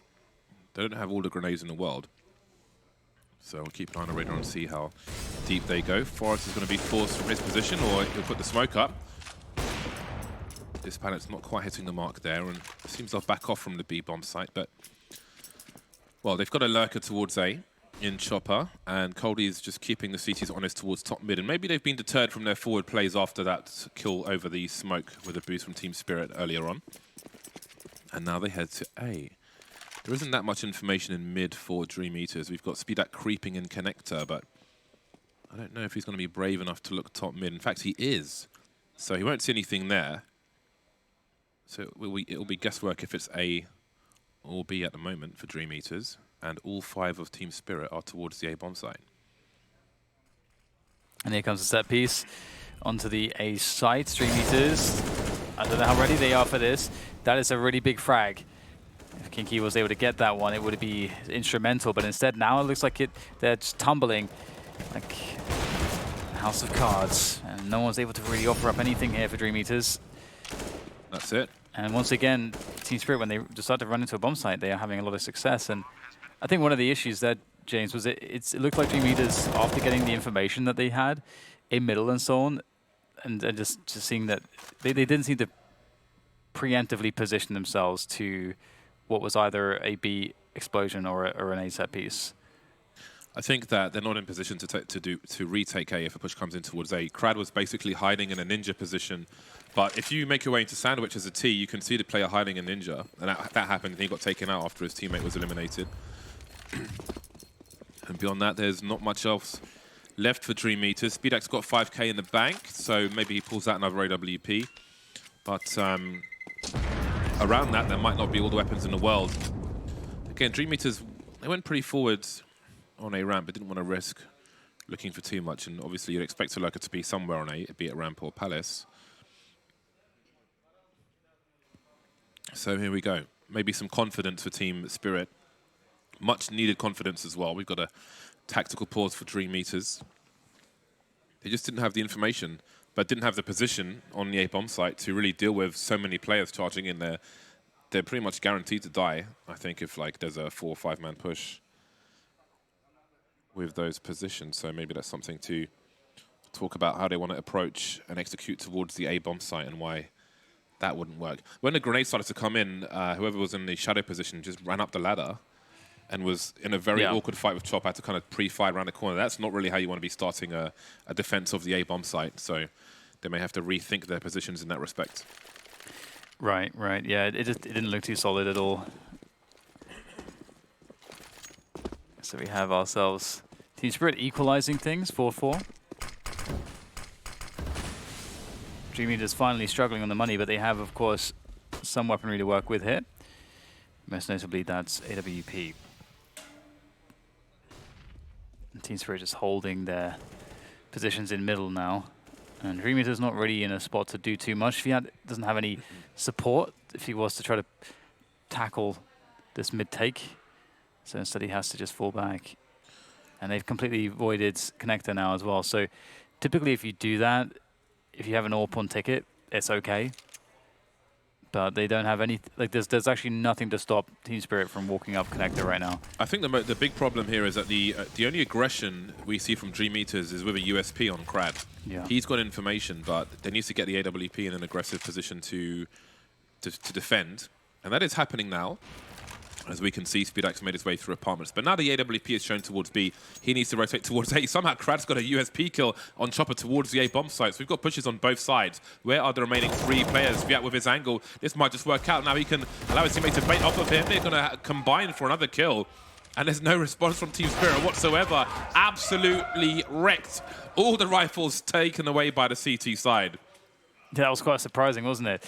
It looked like it was going to be a similar story where you have the CTs just kind of chilling for too long and not playing proactive Counter-Strike, and then they would just kind of get taken advantage of. But I like that they actually managed to take some initiative here, and that's what won them the round.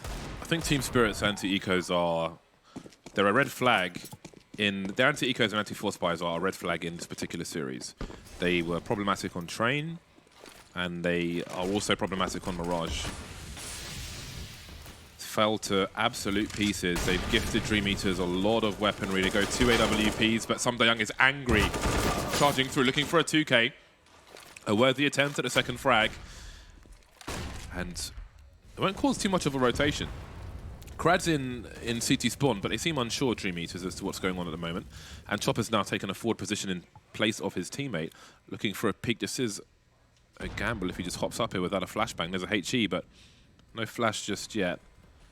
And Krad's moving away. He doesn't have a flash, actually, so I don't think Fiat will be jumping on this barrel.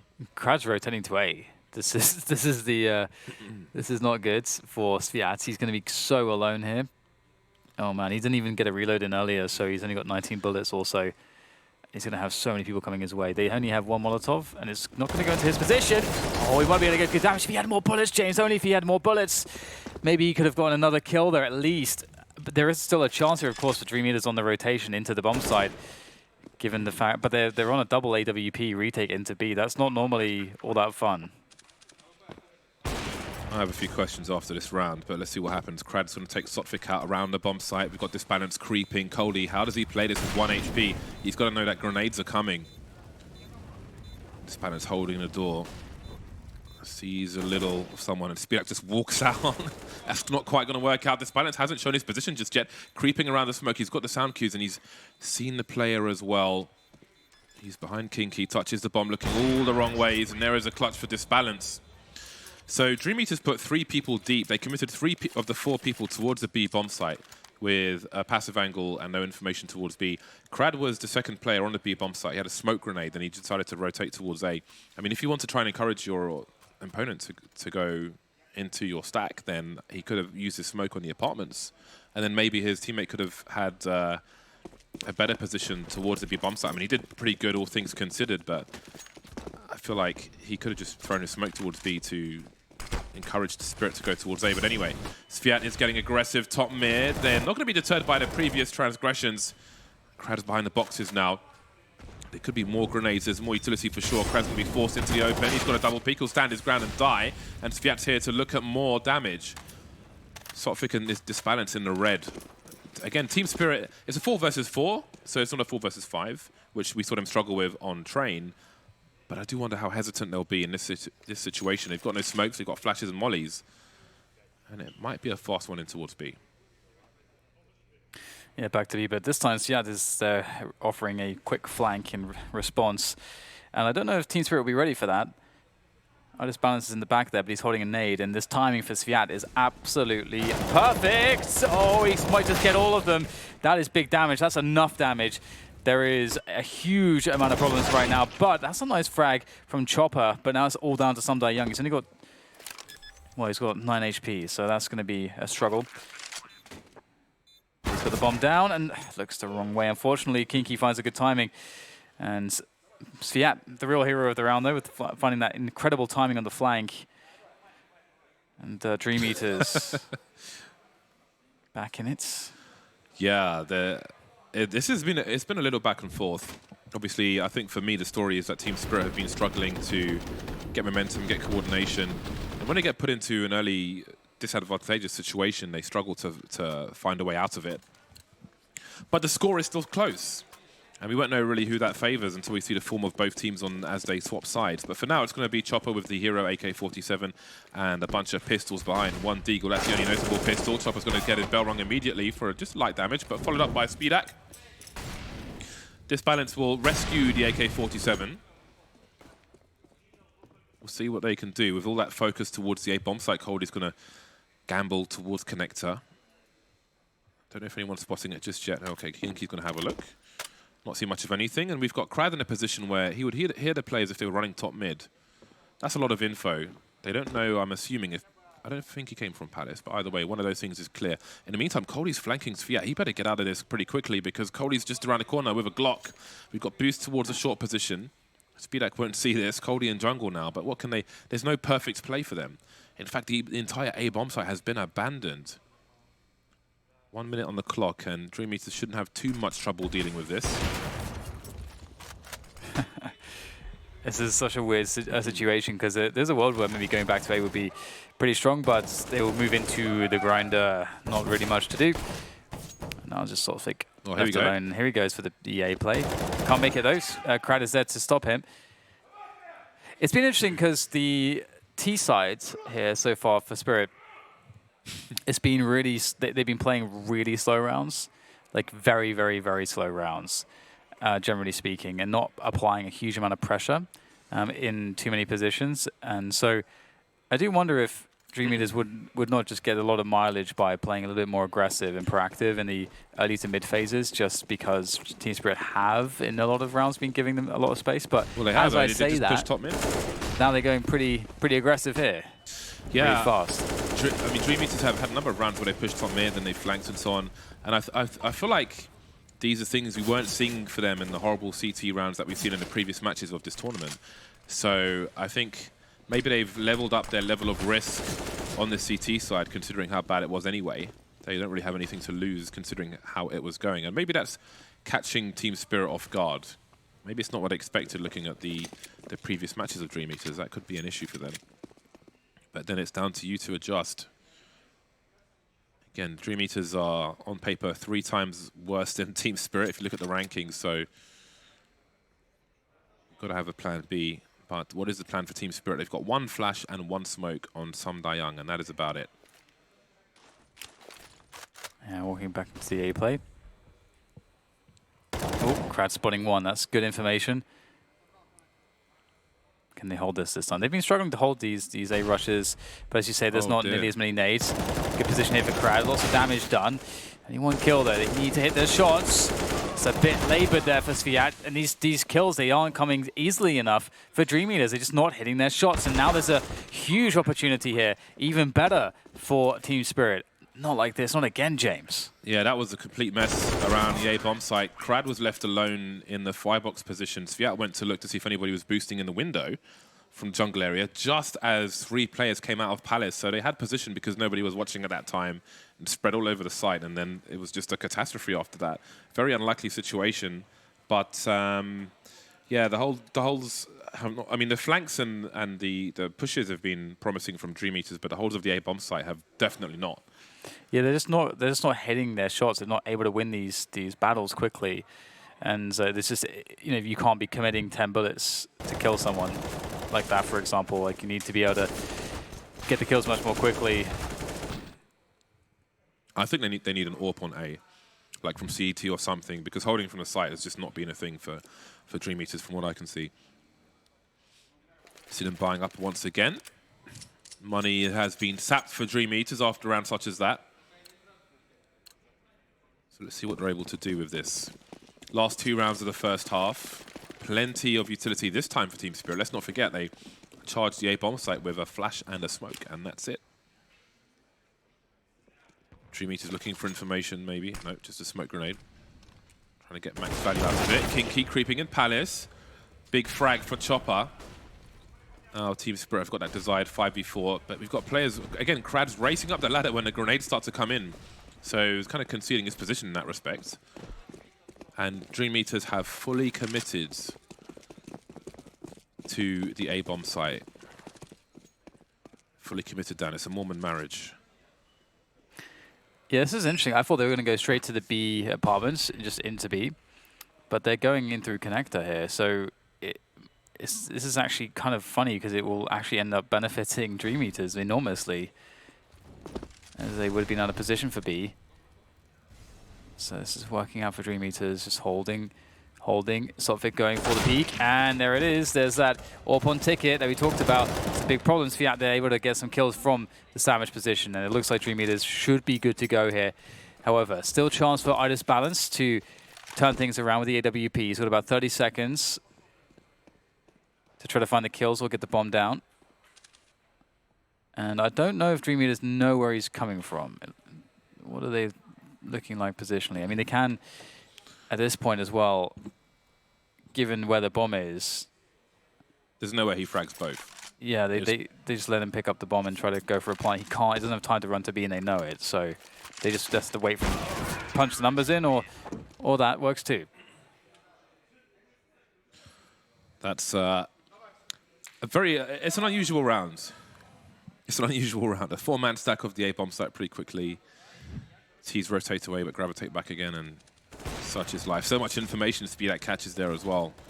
Yeah, I feel like they needed an AWP in this position as an adjustment earlier on, the way the defenses of the A-bomb site were going, but matters not too much just yet. There's only one round to fight for now, in this half, that is. So it's still pretty close. I mean, score-wise, it's still pretty close. I feel like Dream Eaters have looked like the team who are more focused at the moment. But it's still a wide-open game of Mirage. We have no idea what to. Well, I have no idea what to expect in the second half. It could be dramatically different. Forrester, my middle namesake, with 3 kills at the moment. Doing you justice. Yeah, he is, yeah. On point of my HLTV stats. Walked into that one. All right. So, again, as you say, it's hard to know what to expect. There's been a bunch of rounds where I'm like, Dream Eaters should absolutely 100% win this round, and it's not exactly what happens, so I'm hesitant to make any predictions. Sunday Young looking to get quite aggressive here, and Nate is going to find some decent damage onto him. In the meantime, Team Spirit are actually making the bomb rotate towards the A-bomb side, so they're going for the fake, and it's actually looking like it might work here because the A-bomb site's been abandoned. They've not seen the bomb anywhere yet. There's too many smokes, we can't see anything at all. Oh my god, and that's the best way to sell a fake, is to get a kill, and they're planting on A. Oh no, James, are they going to win this round? Krad's on the stairs though, but he is surrounded. There's a player in connector, there's a player ramp, there's a player on site, and there's a player CT. And he's just like, oh dear, that's a complete disaster. I'll talk about an over-rotation. Really rough situation for Dream Eaters. Even before the grenade started streaming in, Speedak seems convinced it was going to be the B-bomb site. It was pretty deep, but they have to go for it. It is the last round, and there are still 2 players with pistols here for Team Spirit, so position is key as far as they are concerned. Only Kinky's got a kit. There's a smoke for him, but I don't expect a smoke defuse to be a thing at the moment. Chopper is standing by the fireboxes. That bomb is so far ticked, they're not even close to getting on it. They're just still looking for the frags at the moment. Don't worry about Tetris Guy because he can't stop you from defusing.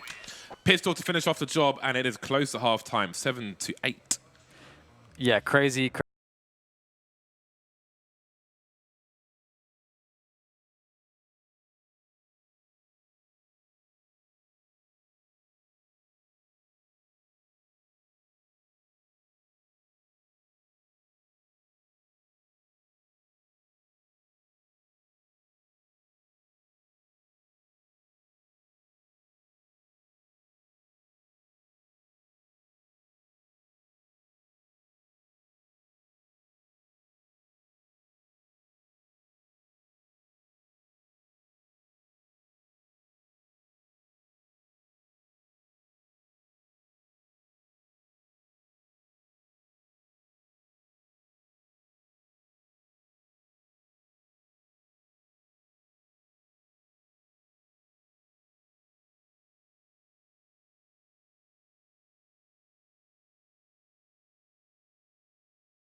and it's time for the teams to switch sides. What will it look like in the second half? I really don't know. I really don't know. It's hard to tell. It's very erratic, unusual game in the first half. Lots of hard rotation from the CT side. Underwhelming play from Team Spirit. Lots of unusual things going on, but maybe it will change in the second half. Maybe it will. Maybe it won't. Who knows? No one knows. It's hardest thing to predict that I've ever seen, James. Like, do not envy the people that have put the monies on the game. Now, Dream Eaters obviously winning Train by surprise. Team Spirit seem to have woken up a little bit here on the second map, but there's still a long road ahead of them. And the pistol, we'll see Team Spirit on that CT side now. And the B rush is coming in. There's 4 players here to defend this heavy B defense for Team Spirit. But can they hit the shots? That's what it's about so far.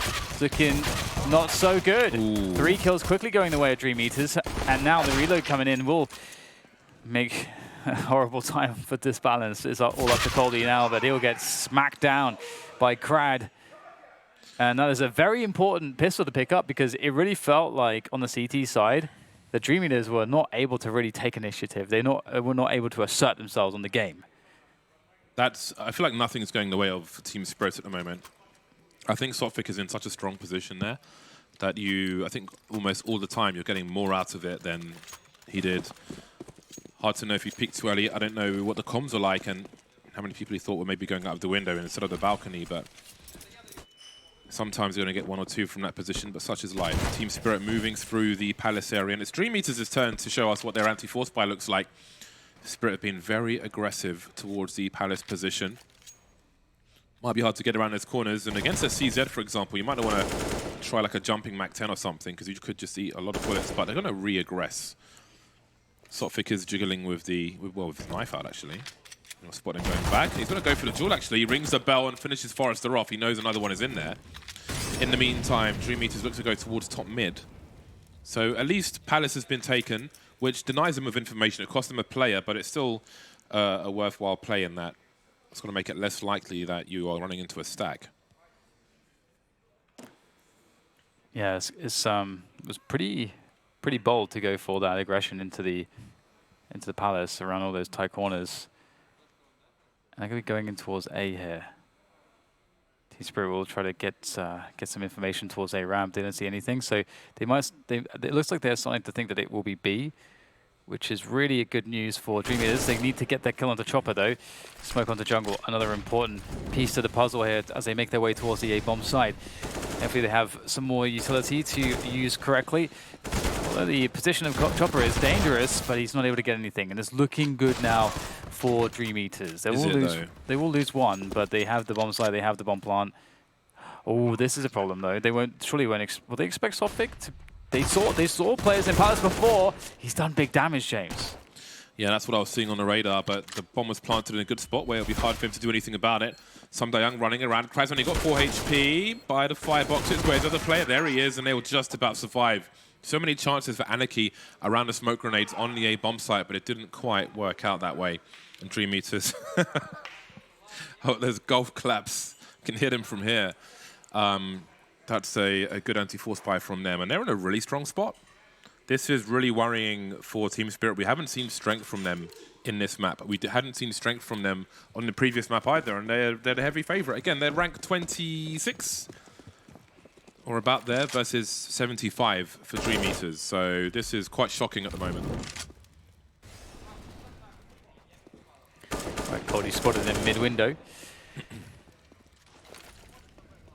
Yeah, it is a bit shocking. Kinky working the B apartments as well with the UMP. A couple players spotted aggressively here towards a ramp. And they will lose the Mac 10, but that's fine. It's a Mac 10 that's expendable, and they've made inroads here towards the bomb side. Stink comes in there for some epic damage onto Kinky, but he should survive.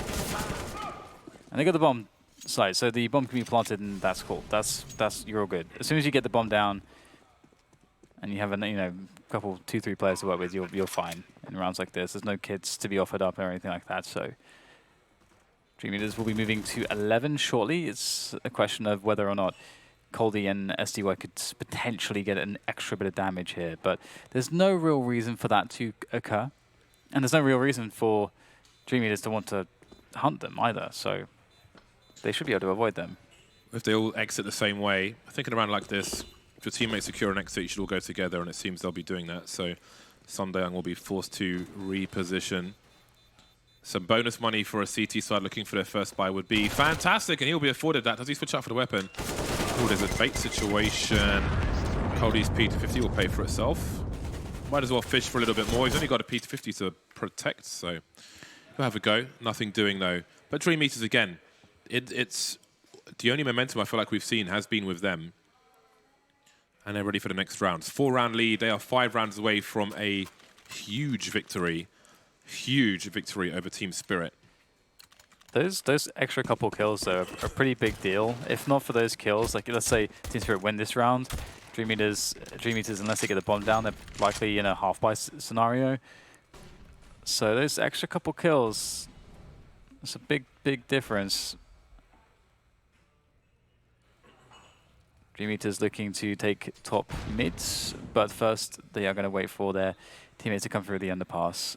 And iDisbalance is looking pretty aggressive here, wanting to get this pick from Connector. Will he be afforded it? Will there be any nades or anything at all here to stop him?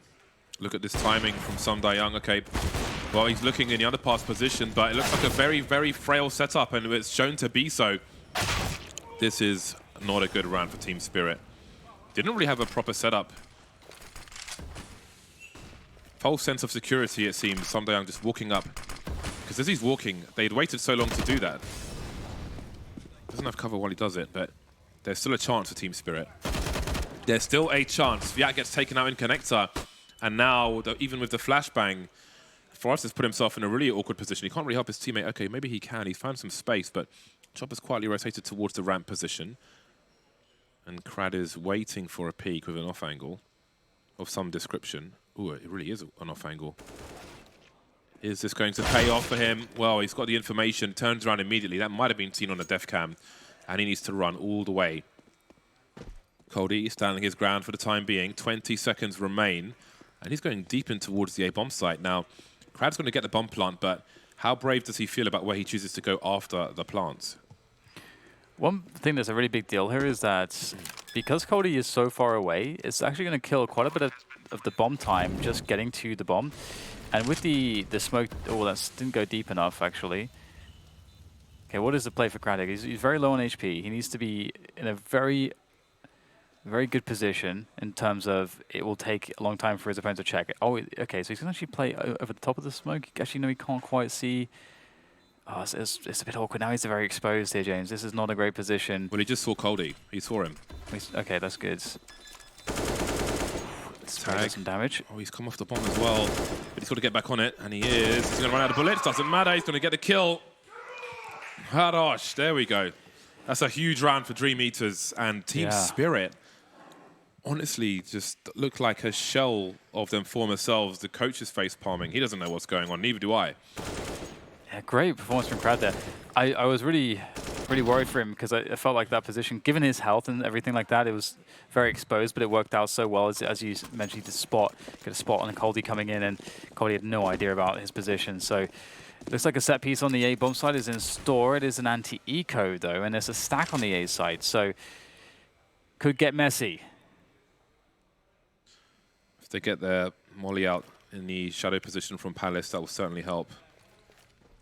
Grenades being primed, grenades being thrown, smokes to isolate positions and limit the crossfires. We've got a peek attempt from 2 CTs on the ramp. You can bounce some grenades off if you have cover, for sure. There's one spotted in CT as well. So Fiat's got a lot of information, but did he forget about the other player? Maybe he's going to get taken out. More pre-fire happening, but trying to shoot 2 players at once. Got to focus on a close guy. Okay then, we only have Forze remaining. This is a catastrophe for Dream Eaters. Such a strong position. Yeah, I think they tunnel visioned really hard in this round. They didn't call to abort the strat when they had a lot of reasons to suspect that a stack could be at work in this position. Forze still, though, with an opportunity here. One player, iDisbalance does not have Kevlar, at least. They hit some nice shots there. He's been the player that's been struggling to to get the kills so far. Just be quite around to wake up, but you won't be able to get anything happening there, James. And I feel like, you know, the set pieces in an anti-eco round, they often can be very risky, because especially if you put a lot of smokes up, pistols can easily run around the smokes, and it gets really weird, and they can take huge risks. And Kinky was the second player on the ramp, and he had a HE grenade.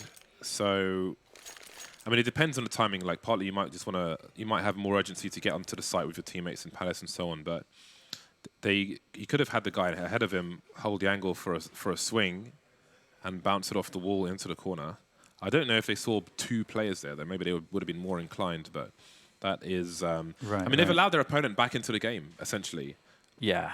Because there was nothing happening for Team Spirit. Now they just picked up a bunch of toys, which will be very helpful. And I think winning a round such as that is just a good boost for your confidence. Yeah, it's one of those things where, you know, I don't know. I wonder if they misread the money, or if they expected a buy or something like that. Because it's very rare that you see a team go for just an immediate set piece against pistols. I don't know the last time I saw anything like that, actually. So it makes me think that perhaps there was a misread on their buy. Either way, it'll be Dream Eaters who are the ones ecoing now. The old P250 eco. Objective is damage. With the lack of utility, bomb plant is unrealistic. And this man's waits for the peak. He's pretty damn good. Gonna connect that one, and this will be over before you know it. That's what Dream Eaters were thinking before the last round. And now they're on P250s. So, I mean, they have to know they're a huge dog in this one as well. So I just wonder where the psychology is, where the psyche is for both these teams at the moment. I really feel like this could be, especially from what we've seen, I think these are very swingy games of Counter-Strike, and this could all of a sudden be in the favor of Team Spirit now. See what Sviat is able to do. We've got a two-man push top mid from Team Spirit. And I think Coldy is pretty deep in apartments. But 5 versus 1, they won't be terribly concerned with the situation. Sviat needs to die, so he's hoping somebody gets curious, but he does need to run out there and be shot. Otherwise, he's only going to have 2650, so don't wait too long. No one's going to push in a 5v1 on an eco round. There we go. Thank you. They're all waiting for you. Everyone's waiting for you. Get out of that palace. There we go, indeed. Yes, yes, yes. Team Spirits. Because the odds getting slightly better for them again.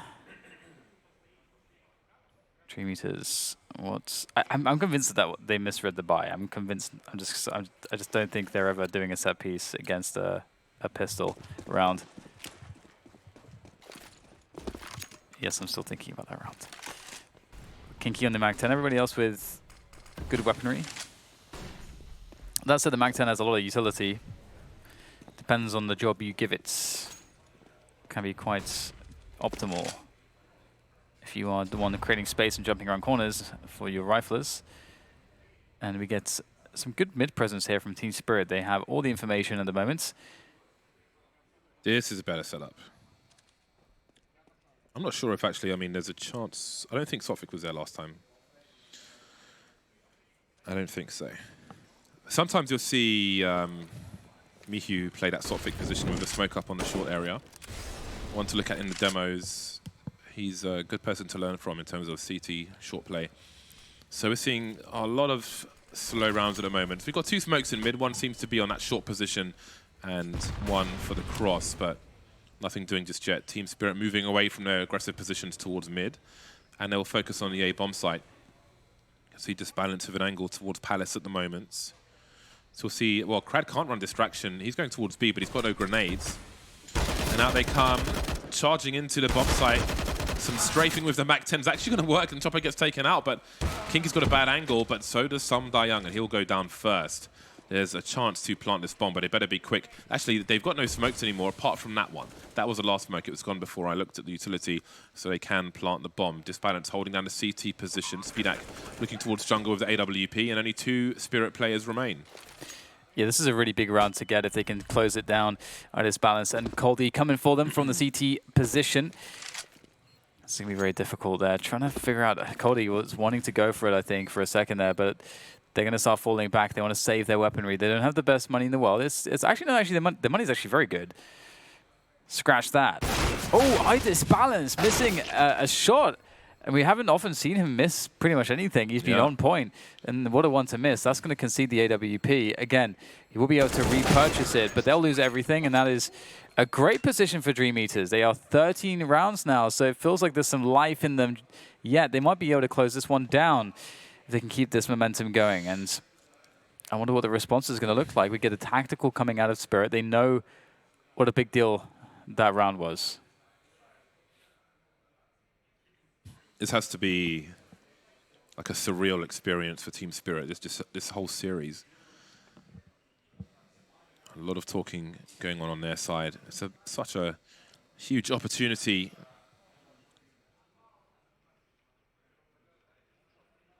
Really strange spot for Team Spirit, but again, they've got another buy.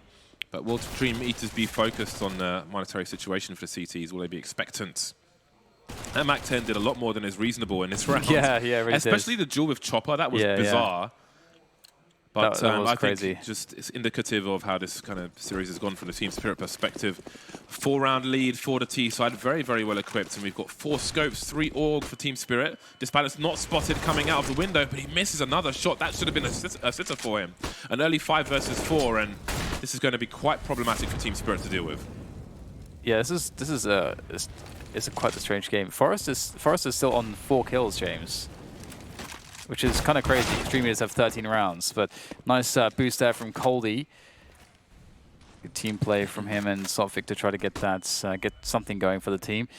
Kinky's been making some inroads in towards the B apartments in the meanwhile, and there's maybe a window of opportunity for him to get some aggression going there, whilst his teammates start to rotate towards the A-bomb side. You've got Sviat still controlling middle, looking to see if anyone's pushing deep, and he is actually going to be correct here. How long will he hold this angle for? Of course, just looking away at the wrong moment, but it's still going to work out for him. Oh my, he's going to let Sophic pass here. How long is he going to let him pass for? Oh no, he's absolutely ballsed it up.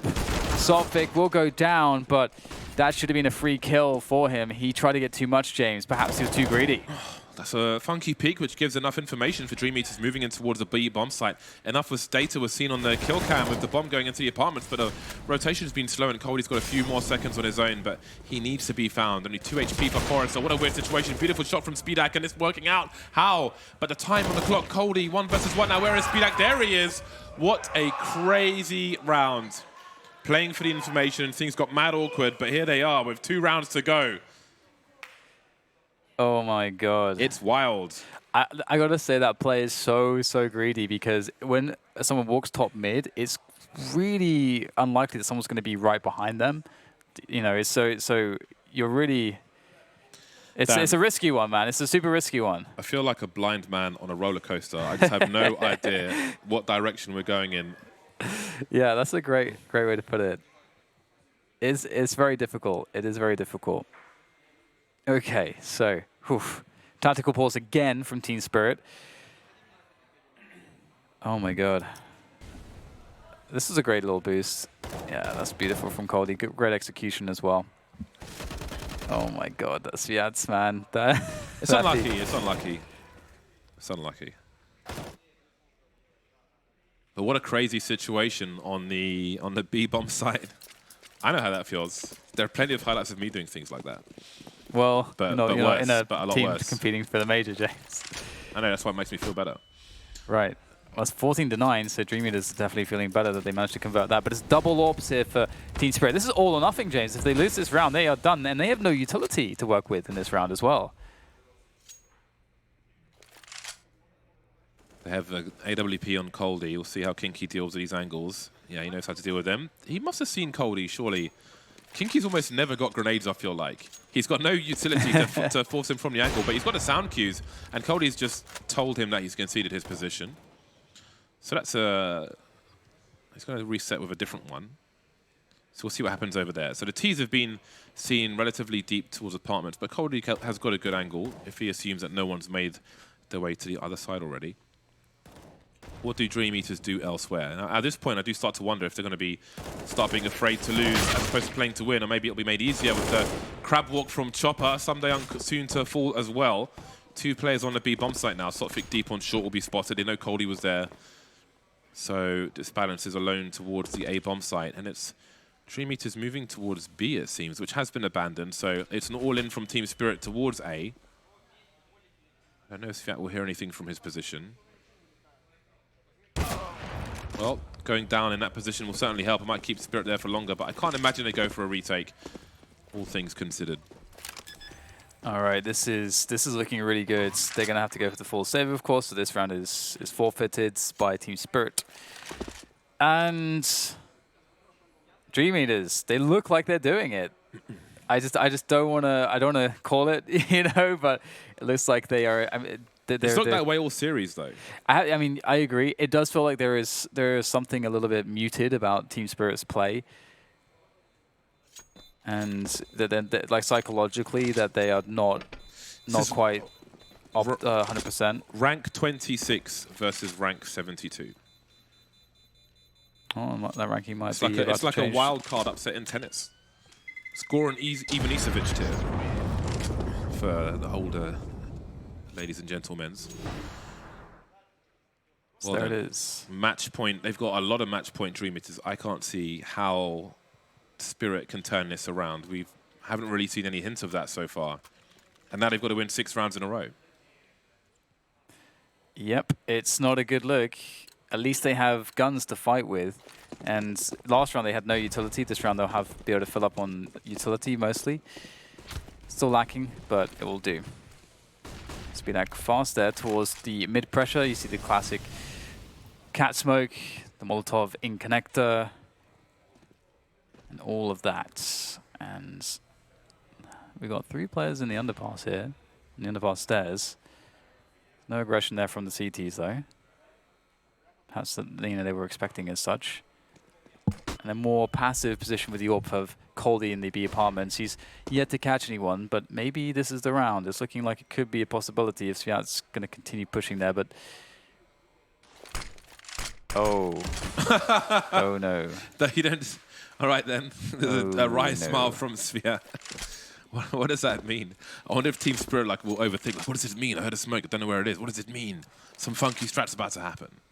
Oh, God. Well, at least they have one of the 2 AWPs towards the A bomb site. Team Spirit. Only a Lurker and Forrester. 45 seconds for Dream Eaters. No more Lurker towards B. Not boosting towards the window just yet. And let's not forget, there is a rail outside the window where you can just place somebody and move in a little later on. And Team Spirit getting curious. Sotfik now having a look towards the balcony, and Cody's gone deep on short, so he can try and defend connector. 28 seconds, and Dream Eaters are really running their end clock down. They're getting picked off. They're not really using their utility either. Look at all the grenades they're not using. The HE is going to be quite a meaty one. So again, are they getting afraid to lose at this point, playing it super, super slow? Maybe reading desperation, not working out that way. No frags for Dream Eaters in this round. Are they starting to choke you under? They don't need to hunt for Speedak with the money they've got to Spirit. Use a grenade. There we go. They know how to use utility. 10 rounds for Spirit. 5 rounds isn't that much.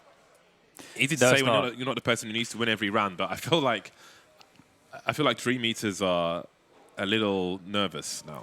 Oh yeah, I mean, the smoke was a dead giveaway right there. I'm just throwing the smoke at the ground. Definitely a sign of nerves. Definitely a sign of the pressure. They know that they are in a position. 1 round, they've managed to get 15. They just need 1 more. And they've won the series against Team Spirit, which would be an upset. Maybe I mean, as you said, they know that they're underdogs in this one. And that's a great start for Riders Balance there. A faster approach after just getting crushed, playing it too slow. And I agree, the fast pace is good, but they are getting smashed here. 3 versus 5 now, as they have lost so much, just gaining position at deep on catwalk. And how do you recover this one? Coldy is ready for this. Oh, this balance is even readier. Is it too early to call overtime? Maybe. Maybe. Can't do anything about nerves sometimes. They are what they are. We're all human. Mostly. Well then. 2 rounds in a row where Spirit will survive with almost all their players. And Dream Eaters look to be in an eco situation. I guess Fiat maybe will try to save in the Palace, although there's a lot of time on the clock. But I wouldn't be surprised if he just hides around the corner, this next corner. I like this place to save as a, well, just to save because you've got 2 quick engagements on either side and points to potentially fall back. I did like the round selection from Dream Eaters. I think, going aggressive or going very fast-paced is generally going to be good for them, but they got kind of smashed, so that kind of sucks for them. This is a good time for them to talk about playing their game and playing to win. Yeah, it does.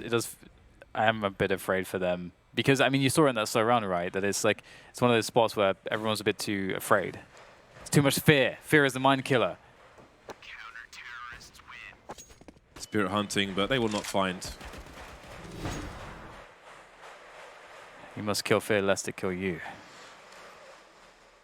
Okay, we need to see what kind of situation they're in now. I think it's a 1 AWP kind of situation. As long as they are able to make sure there's no flank somewhere or have the information by one of their teammates getting fragged, then maybe they can do something. There's a lot of jiggling going on, which isn't really working. That's been I feel like we've seen a lot of less than ideal, like inefficient jiggling for information. Not just in this map, but I feel like in this whole minor, there's been a lot of jiggle punishes where some flashes could be used on occasion. That's been one thing which has stuck out to me. So you can see Sviat is using, he's using his teammates as decoys to move into a position. Maybe a cheeky frag could be had around the connector area, or perhaps a boost in mid looking towards short or looking towards the window. There's a lot of different things that you could do with AWP. And it's all about the AWP, really. Indeed, Sviat is by that connector position. At some point, he's going to find a CT peeking. They can't all hold off angle. Someone's got to keep an eye on what's going on. And this is one of the boosts I was thinking about. And now, Sophic may have got himself into a spot of trouble. He's given his position away, and there is the frag. So maybe an opening. However, the player who was lurking in B-Apps has been taken out. But Dream Eaters aren't really in a position to capitalize anyway. They need to find more than that one frag. Might be a gun to be collected potentially. I'm not sure. Speedak is the one in position there. Chopper's close here. Oh, the Deagle. If that had connected, there would be serious opportunity on this A bomb site. But instead, it still looks under control for Team Spirit. Sviat's going to have to hit some pretty nice shots. And Team Spirit not going to need to peek them at all. So, yeah, Speedak does go for the gun, but he'll get punished for that maneuver. And this AWP is not long for this world, I don't think. There we go. Time to start swarming. They're lining up in the worst way, though, as they move towards the bomb site. 2 AWPs already for Team Spirit, so they don't really gain too much from that. Sviat, of course, will have 2,600 for this round. So, again, we've got a handicap situation for Dream Eaters in a sense. They're not going to have a full buy. They kind of need to buy in this round, then maybe eco the next one, and have a full buy in the last round. So I feel like there's a very reasonable chance that we head to overtime. Yep. And I mean, we've had so many so far, and it would just feel normal at this point. Feel normal. See the effect of that flashbang from the triple position. Stops the push from top to top mid by the T side. Good one to know. Help your mid players out if you're an A player. Teamwork makes the dream work and all that. Well, we have Sviat on a Deagle. I mean, he could pick up a rifle either from a fallen teammate or otherwise. But what are Dream Eaters going to do elsewhere? Again, these rounds have really almost ground to a halt.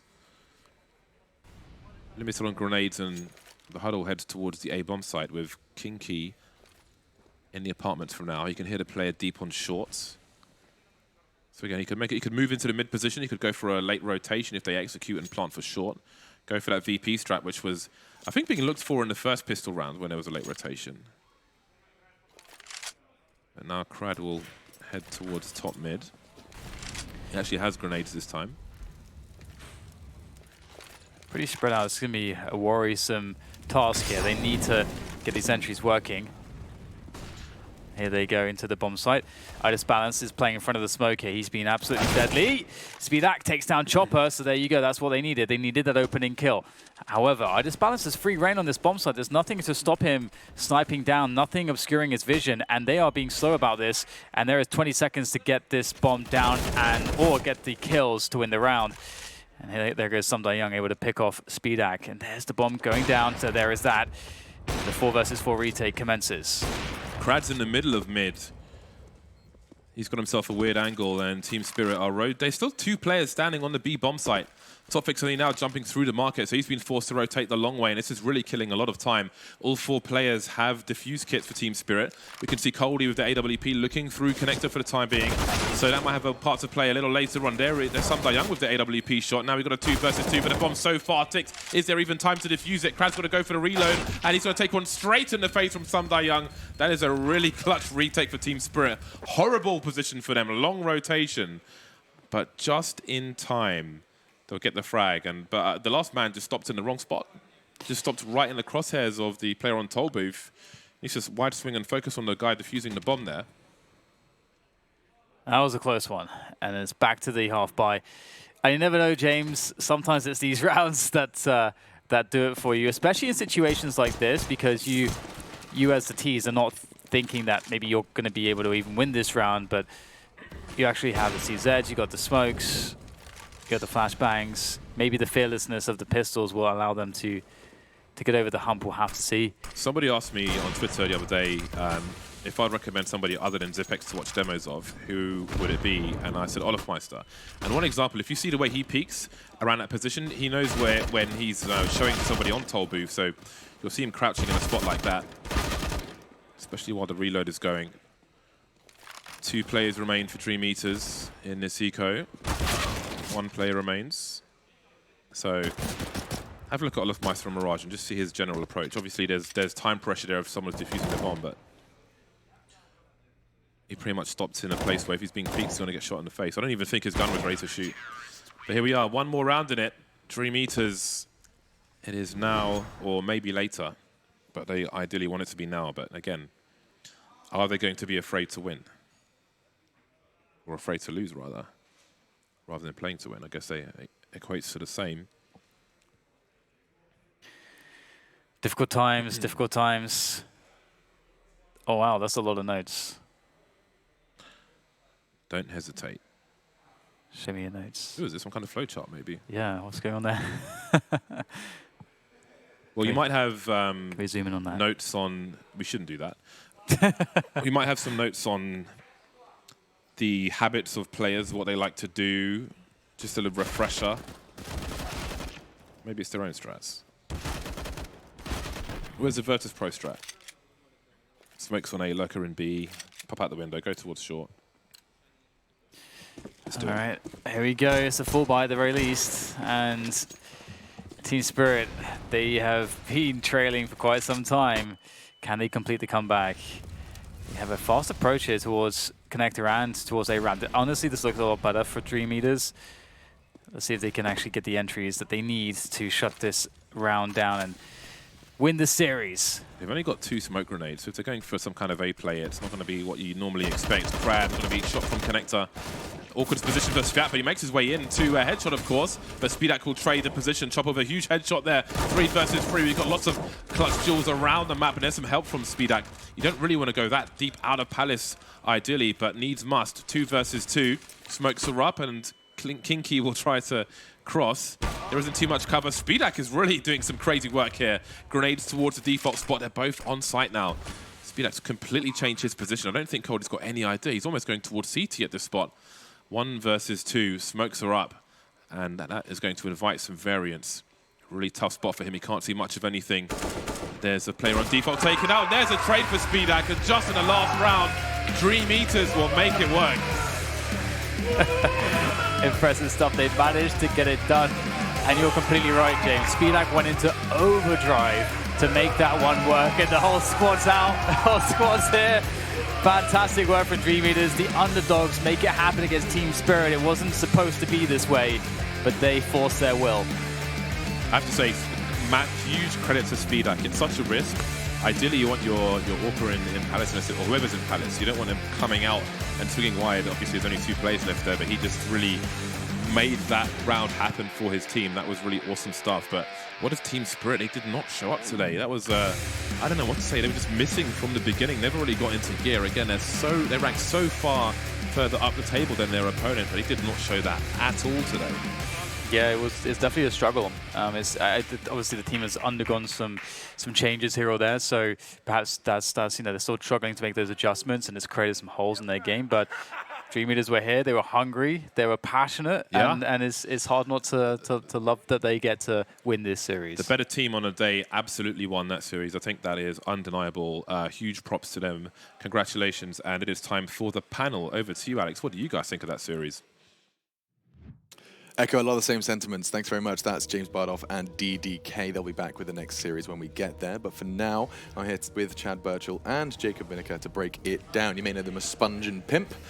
The Spongy Pimp. Yeah, it's a pretty good combination, I guess. One of the best you can have out there. I'd say but so. People may not have noticed when that game ended and we just had the shots of them all hugging. Some guys from Forze came and jumped in there at the end because they wear the same colored jerseys, just black and red. So some people may have missed that little detail. Little, the coach of Forze, was in there giving them a hug too. So I guess that means a lot to this team when you consider they came into this tournament as definitely not one of the favorites, and they knocked out one of the favorites in 4th place. Yeah, I would definitely agree. I mean, and on the other side, you have Spirit, right? A team that came into this tournament being not the biggest favorites. That was still Force, right? But at least the 2nd biggest favorites coming into it. I expected more out of them. I'm sure they themselves expected more out of them. So they got to be disappointed with this showing. It wasn't even, it was competitive and Mirage, right? But it should have been closed out a little bit quicker. So, yeah. It certainly should. We actually have an opportunity now to hear from your champions. It is none other than Seuss Mixley on the stage.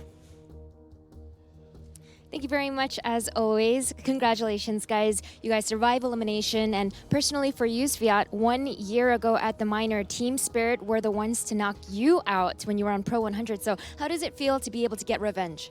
It's really cool. I'm really excited. I mean, they defeat us like 16-3 last year. I mean, defeat me with Prosto. So it's really cool to beat them like 2-0 by maps. And I mean, it was hard for us, but we do it like confidence. I mean, it's all. That's all. It was a 2-0, but that second map started to look a little bit dangerous. It almost felt like yesterday when you were almost beating Syman, you were up 14-10, then they came back. Were you nervous a similar situation could happen today? Yeah, it was happened today, but we paused, we think about it, and we tell in TeamSpeak chill, all right, we can do it, don't think about win, only play this round, only this, and we win. Do you think that was the problem yesterday on Dust 2 and Train against Syman? Do you think you were just thinking about winning too much? I think, yeah, we just Okay, I guess we just lost very many rounds, like important rounds for economy and for already win. I mean, we just nervous because we really lost very much rounds like this. That's all. Then does that mean you want the chance to get revenge on Syman, or do you want to play Forze? It's not like I want to play against someone especially, but I guess Forze just win Syman and we will beat Syman. Revenge Syman, yes. Awesome. Well, thank you very much, guys, for sharing your thoughts. Back to you guys at the desk. Yes, the path is now laid. It could be the dream run for the Dream Enders. It is going to be an interesting one. There's no doubt about it. They have another shot, ladies and gentlemen. Yeah, and they should. I guess if they play against Syman, I'm going to say they're the favorite. I know Syman have already beaten them once, but that was through some magnificent play and clutches from Ramzik. I think that, like the sentiment we've echoed so far, this Dream Eaters squad has looked well-rounded as a squad, right? We've seen different moments from Speedak. Crowd has had his times. I think Sviat, as the in-game leader and the veteran of the team, he does a lot of work, right? He does fills a lot of gaps, does a lot of the dirty work. So props to these guys because they're looking good. Yeah, not like there is all players have had across the 2 days we've covered them very recently in my memory, every single player has had a highlight, game-winning, map-winning, you know, pace shifting play. And that's the sense they leave you with, right? It's a team effort, I feel, when they're playing. We just saw on the screen right there, Chopper as well and Samdar Young, just to end on that note, right? It's 2 players within the CIS region, and even within the international scene, they've gotten a lot of praise for being good players. They get knocked out now in the CIS minor, right? They're not even going to be able to qualify for the major. They're out, it's done, it's over. I think they're going to be very disappointed. I think they're better than this. Whatever it's, as we talked about before, right, in terms of spirit, whatever it's an identity crisis, whatever it's something just not clicking right now, I think the potential they have in terms of individual level on that team should be good enough even to overcome a tournament like this. So they got to be disappointed. On the topic of individual performance, I just want to draw everyone's attention to the fact this is a SpeedAxe highlight reel. You can just understand exactly what he was providing for his team. Majority with the AWP. He's hitting some bangers, right? There's been quite a few AWPers that we've seen in this tournament who can take over games, and he's just another name that's been able to do that, yet I just bounce on the other side of things. So I think when you have these players showing up and doing this kind of stuff, it's great to see. But if we keep it in the context of everybody, of all the teams in the world, there's still a lot of things that they need to work on. And I think yesterday's game versus Syman was a good learning curve for them. Losing a lot of those rounds, which they should have won, will teach them a lot, especially for a team, you know, still in its infant stages on land in an environment like this. It's very good. And the fact is they're not out. They're guaranteed third, which means they play in the play-in on Monday, or they play the loser of Forze versus Syman, which we have coming up next. We certainly do. You can see it on your screens now. The winner's bracket final. You win that game, you're off to the major. Forze versus Syman Gaming. We'll be talking about it, of course, when we do come back from our break. But the fact that they have an opportunity to get to the major, you do too. Head to major.starladder.com. I think that's how they do it. What could they do? Could they see the challenger stage? Yeah, and the Legends, and the playoffs. You could actually check it all out. And if you don't like spending money, but you like winning things, you could actually go to majorlikebattle.com, which is brought to you from GGBet, one of the sponsors here. And you can win a trip. All the T's and C's and how you apply for all that kind of stuff is on the website, so check that out too. And you could win a trip backstage, hanging out with the players and us. I'll even say hello. One of our sponsors requires more of like a physicality to it. Yeah, I'm going to tell you about Strafe. Get it on iOS and Google Play. That's pretty good. Thank you. News articles, statistics, all of that good stuff, the brackets. And Jacob loves it. Show us a jiggle peek, Jacob. Nah. Give us a jiggle peek. I'll give you a jiggle peek. I'll jiggle peek. Can I have my one shot for the sign-off? Okay, so. That's the worst. That's the end of the broadcast. You would be dead. Now. Yeah? Yeah. It's not good? No. Okay, how do I do it then? Just a shoulder? You need more consistency of that, and you want to just show your eye. My eye? Okay, sign off, Alex. We'll teach you in the break. Okay, we're going to take a break. When we come back, Syman Gaming are going to be taken to the stage as they battle for a spot in the major.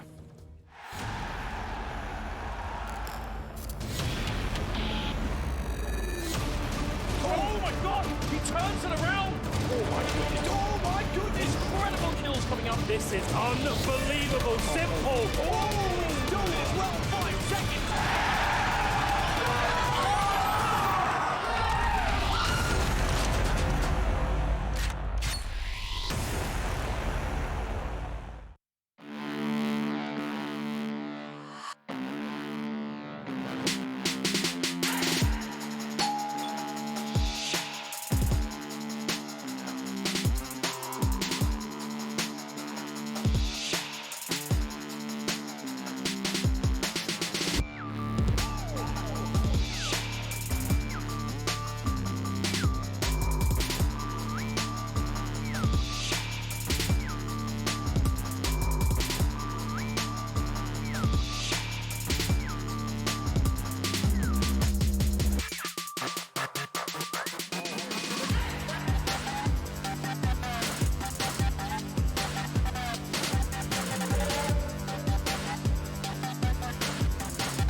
Charge up your game with excitement.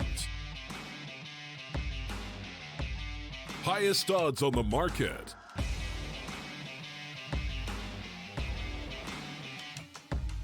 Coverage of all live and pre-match events.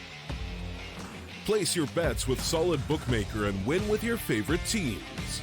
Take what's rightfully yours with GG.bet.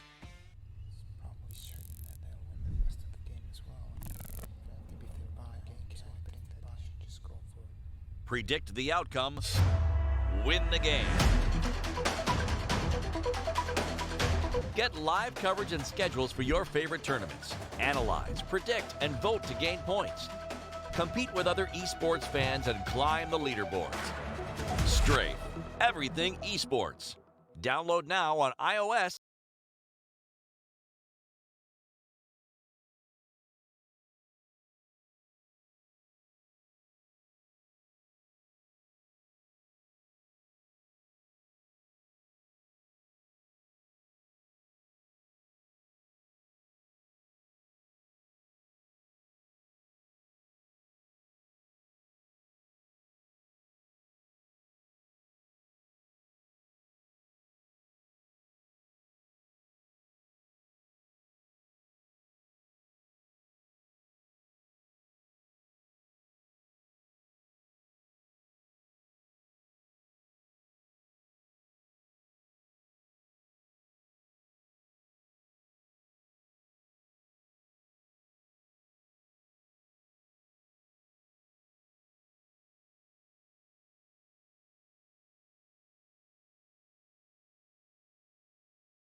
It's time for us to get this final best of 3 of the day underway. The CIS minor, and this one is the winner's bracket. A spot in the major is up for grabs, and it's Syman Gaming and Forze who are battling for it. Now, I'm not alone at this desk. That would be a rather boring one. Fortunately, Machine, your host, not alone. We have Sponge and Pimp as well. And to break it down, I think we have to start by getting the elephant out of the room. It is, of course, Forze coming into this as clear favorites. Yeah, it's funny because a guy just walked in the room. I was like, well, I don't know if his name's Elephant, but we can get him out of here. Yeah. Anyway, sorry, he threw me off. Where were we? We were talking about elephants, and I was asking whether or not Forze, or could you explain why Forze are the clear favorites coming into this one? Because they're playing proper Counter-Strike, right? Yeah. One of the things to note with this team is they have structure, they have strategies, they have an understanding on the CT side, they have the flair in XE Power, but then they have the backbone and the players that understand what needs to be done in Jerry and Almaza. You know, they've shown over these last couple of days that they have a very good grasp on the maps they like to play, on their approach to Counter-Strike, and not only that, we got to see Jerry do some stand-up where he's been relatively entertaining, Jacob. He's like probably the best guy to interview ever. I really do ever? love ever. Okay, I mean, wow. We're up there. I was laughing myself for 30 seconds, right? So it's pretty good. He's good. He's genuine, and he's being honest about whatever he's being questioned, right? So it's a good thing, and I do agree with you. There's no doubt that Forze is the clear favorites in this one. They've been playing some proper Counter-Strike, and like, so far, the only team that I feel in the CIS minor that actually has upset potential worthy to go to the major. Sure. I just want to make note that graphic we just had on the screen was the 2 results of these teams playing each other, right? One of them was at this event. The other one was online. And the sentiment that came out of Jerry's mouth was, it was on LAN, and that's why we won. So I am more than happy here to back Forze in for this win right here in a 2-0 fashion. I think they're the best team at this event. I think, you know, their victory against Syman Gaming in the best-of-1 opener on Mirage as well, that was a 16-9 game where even when it ended up in scenarios that looked like it could go in the way of Syman's, they were losing 2-on-2s, 2v3 scenarios that they should have been converting. And I just think Forze have been the more impressive unit. And I think the reason why we're so, I wouldn't say rough on Syman Gaming, but probably down to the fact that when you look at these players, right, they, as you said, they've been playing as a team, but they also have some individual star power, I feel. A guy like Power, we've been seeing him doing some good job with AWP. And when you look towards Syman, so far in this tournament, every single time they've been playing, we haven't really been impressed with them, even though they were to win the game. So it's one of those scenarios where you have a proper working team going up against a team that is a little bit hit or miss. So how are you going to back them up? I argue that I have been impressed by something in Syman Gaming, and I think the argument is Ramzik. I think that is, and maybe Kios. Yeah, no, for sure. Kios has actually proven an awful lot, that, you know, especially given the fact that he's kind of been picked up and thrown into what is a very deep Counter-Strike battle here in the CIS minor.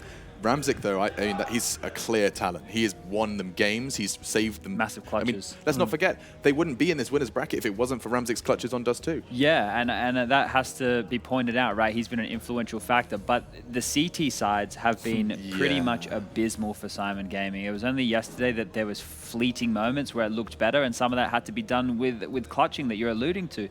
The rest of the time, it's been their T sides where they've been able to get a lot done, and that's because they're doing fast strategies and they're snowballing rounds. They do have individual skill, but when they're winning these rounds, it's because they're capitalizing on gaps quickly and they have an understanding. When it gets to mid rounds, when it gets to all those kind of understandings of how they need to react if they're down a player, that's not where their strengths are.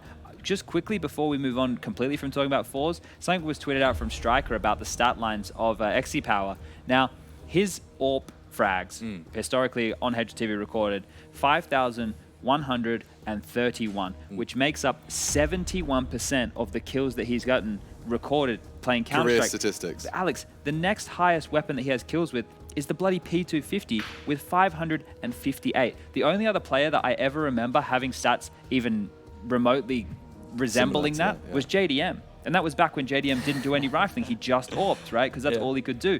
But those stats weren't even like this. This is insane. So Power is probably one of Counter-Strike's most dedicated AWPers. Yeah, when we talk about the role of being a primary AWPer, I did see this on Twitter. Shout out to Striker, I think. I did see that, either way, bans are coming in, and of course, bye-bye Vertigo. We still haven't seen that, at least not on the mainstream during any of the minors I've been part of. Bye-bye Nuke. So Inferno, Dust 2, and what is being floated here? Still Mirage up for grabs. Yeah, it would make sense if it ended up being Mirage, right? It's Syman would like Mirage. It's a middle ground for both teams, and I think, you know, I don't think Forze going into this matchup are necessarily afraid of Syman Gaming. I think they sense the same as we do, that it's a decent team, but a map like Mirage, normally you'd stay away from that, right? If you felt that you were the better team, you'd probably go with a train, but they're just so much better in pretty much every single aspect of the game. So the only thing that I feel Syman have going for them right now is the two players that you actually mentioned, Ramzik, and then the fact you have Krios. I think he's going into this very unimpressed. He's coming in, this is the first and at least most important tournament for him, but he's been playing hearts out. Even when he's had a bad start to a series, he's always bounced back, and I think that's a great attribute to have. There's a lot of red on the Syman Gaming map stats. 20% win rate on our first map. You can see it there in the center of your screens. Inferno is where this starts. Their CT side was so disjointed, if I remember rightly. Like, they had one-way smokes for Banana, they had certain little bits and pieces that they like to do, but it wasn't done as a team. Like, they were going aggressive on multiple parts of the map, or they didn't have any control of parts of the map, and everybody was passive, which means that you can be dictated to very easily. So that is one of the problems with Syman Gaming here.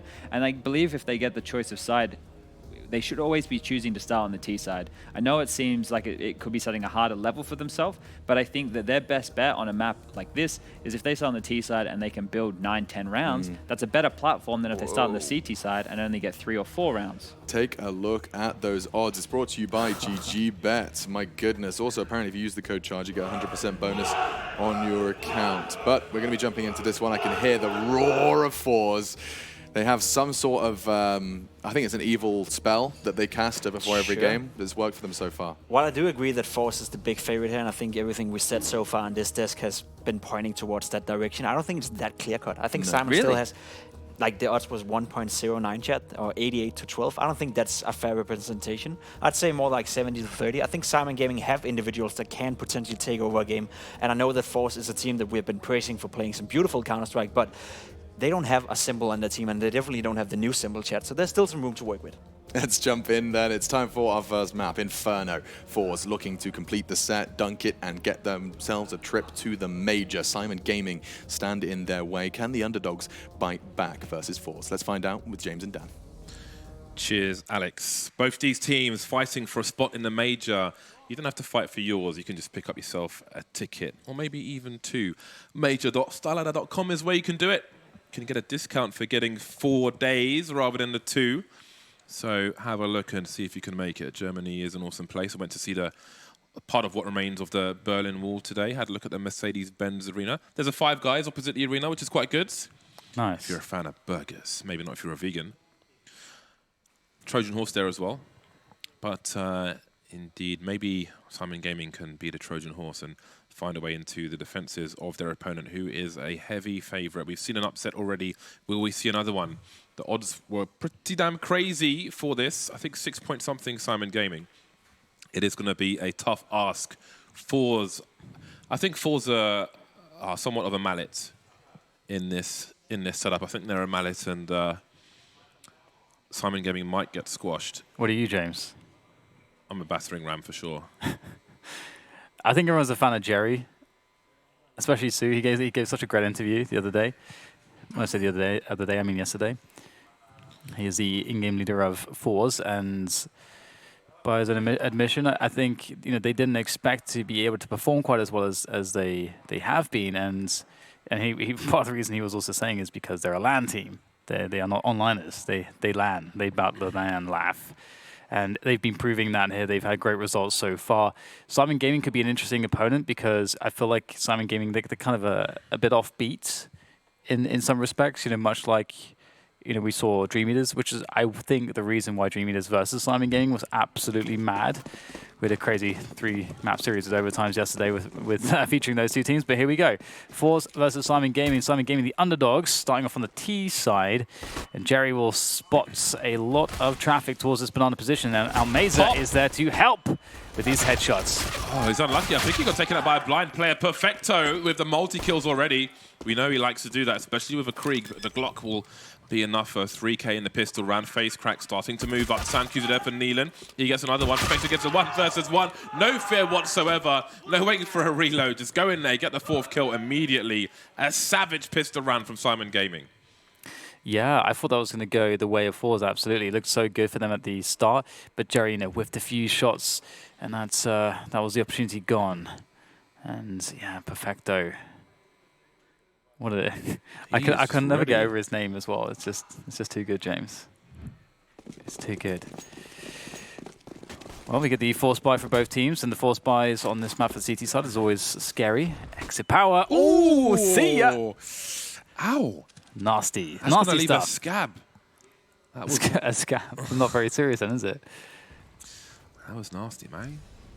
Great way to start things off in the second round for Forze, but there's a lot more for them to do. They do have some smoke grenades to try to force Syman Gaming into an erroneous situation, but I don't believe those smokes are towards the B-bomb site, which is ideally where you'd want at least one of them. Flit's got a smoke. He's in Arch at the moment.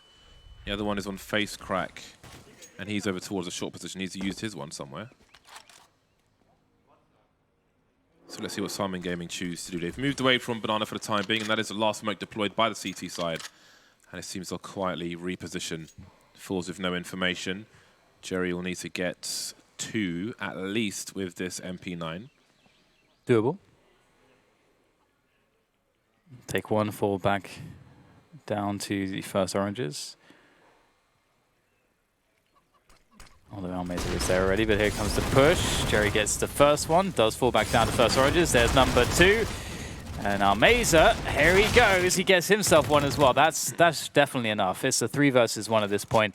Perfecto surely knows he doesn't have really much time to mess around here. These CTs are coming on very quickly, and perhaps he's waited too long. Getting a bomb plant will be not impossible. He might be having to play for the kills here as he takes the duel, or looks to take the duel around the angle, but Face Crack has got his number with the Deagle, and that's going to be the force buy successful. Yeah, I mean he's got to plant the bomb immediately, because worst case scenario is all the CTs on the site, and if you don't try and plant the bomb, all the CTs are going to be on the site. He doesn't know if any more are around the corner, but things could only get worse. If you're waiting for the smoke to dissipate, to look at construction in that spot, I mean, there's no, with the information he has, which isn't a lot, there's no great situation to be in.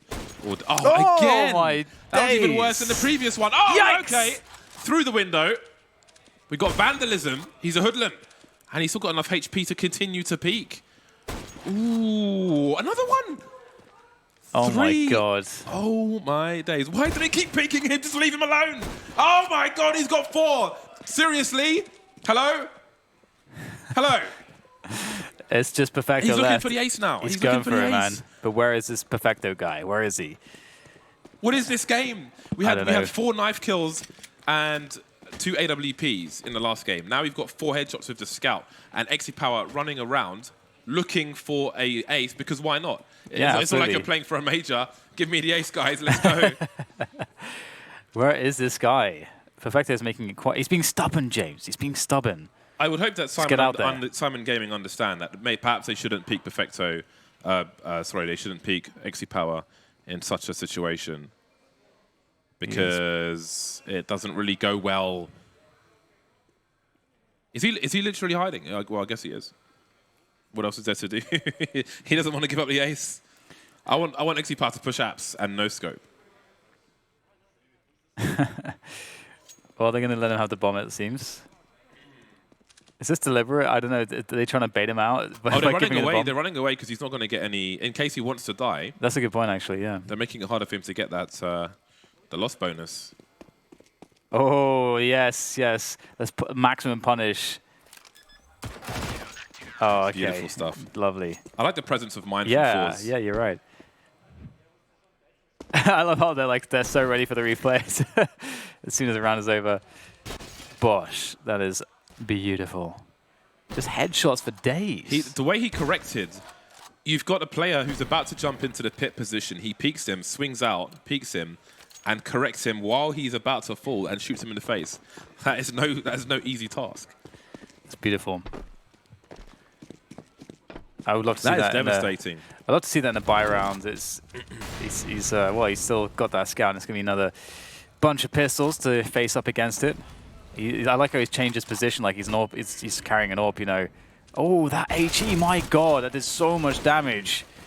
Out comes the Deagle now to finish him off. And how many can he get? Only a couple. 2 players have died here for Forze. They are not in the safest position here in the world. Got to be really careful. Almaze is going to just force his will on all of these guys, and he'll be able to deliver the frags. So Rescue the scout, rescue the scout. I don't think he needs to, because Exapower, he's made so much money. He's got the AWP. He can buy his own scout. Or, okay, what's happening here? Where's the AWP coming in? Okay. Who actually bought that? I'm not even sure. Okay, I think it was Exapower. I think. Maybe not. I don't know. It doesn't matter. It doesn't now. really matter. Relax. Yeah, 3-1 there for Forze, and now we get the 4-buy. I would expect to see Banana control straight away. It looks like they're ready to just really heavily assert themselves, which I love. No peeks through mid from the CT side on this occasion. Face crack with a UMP, man. I feel like if he gets a kill, this is psychological warfare. This is psychological warfare. Boiler position is not a bad spot to be in. The flashbang will be easily avoided. And oh my god, just like that, there's 1 player remaining. They've walked into traffic. And Perfecto, oh god, is this the way this half is going to be?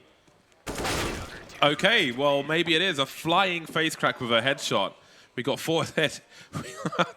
I don't know what to say. We got 4 headshots of the scout in the previous round. He's just like 4 people being deleted, pushing through a smoke with a very rudimentary pop flash.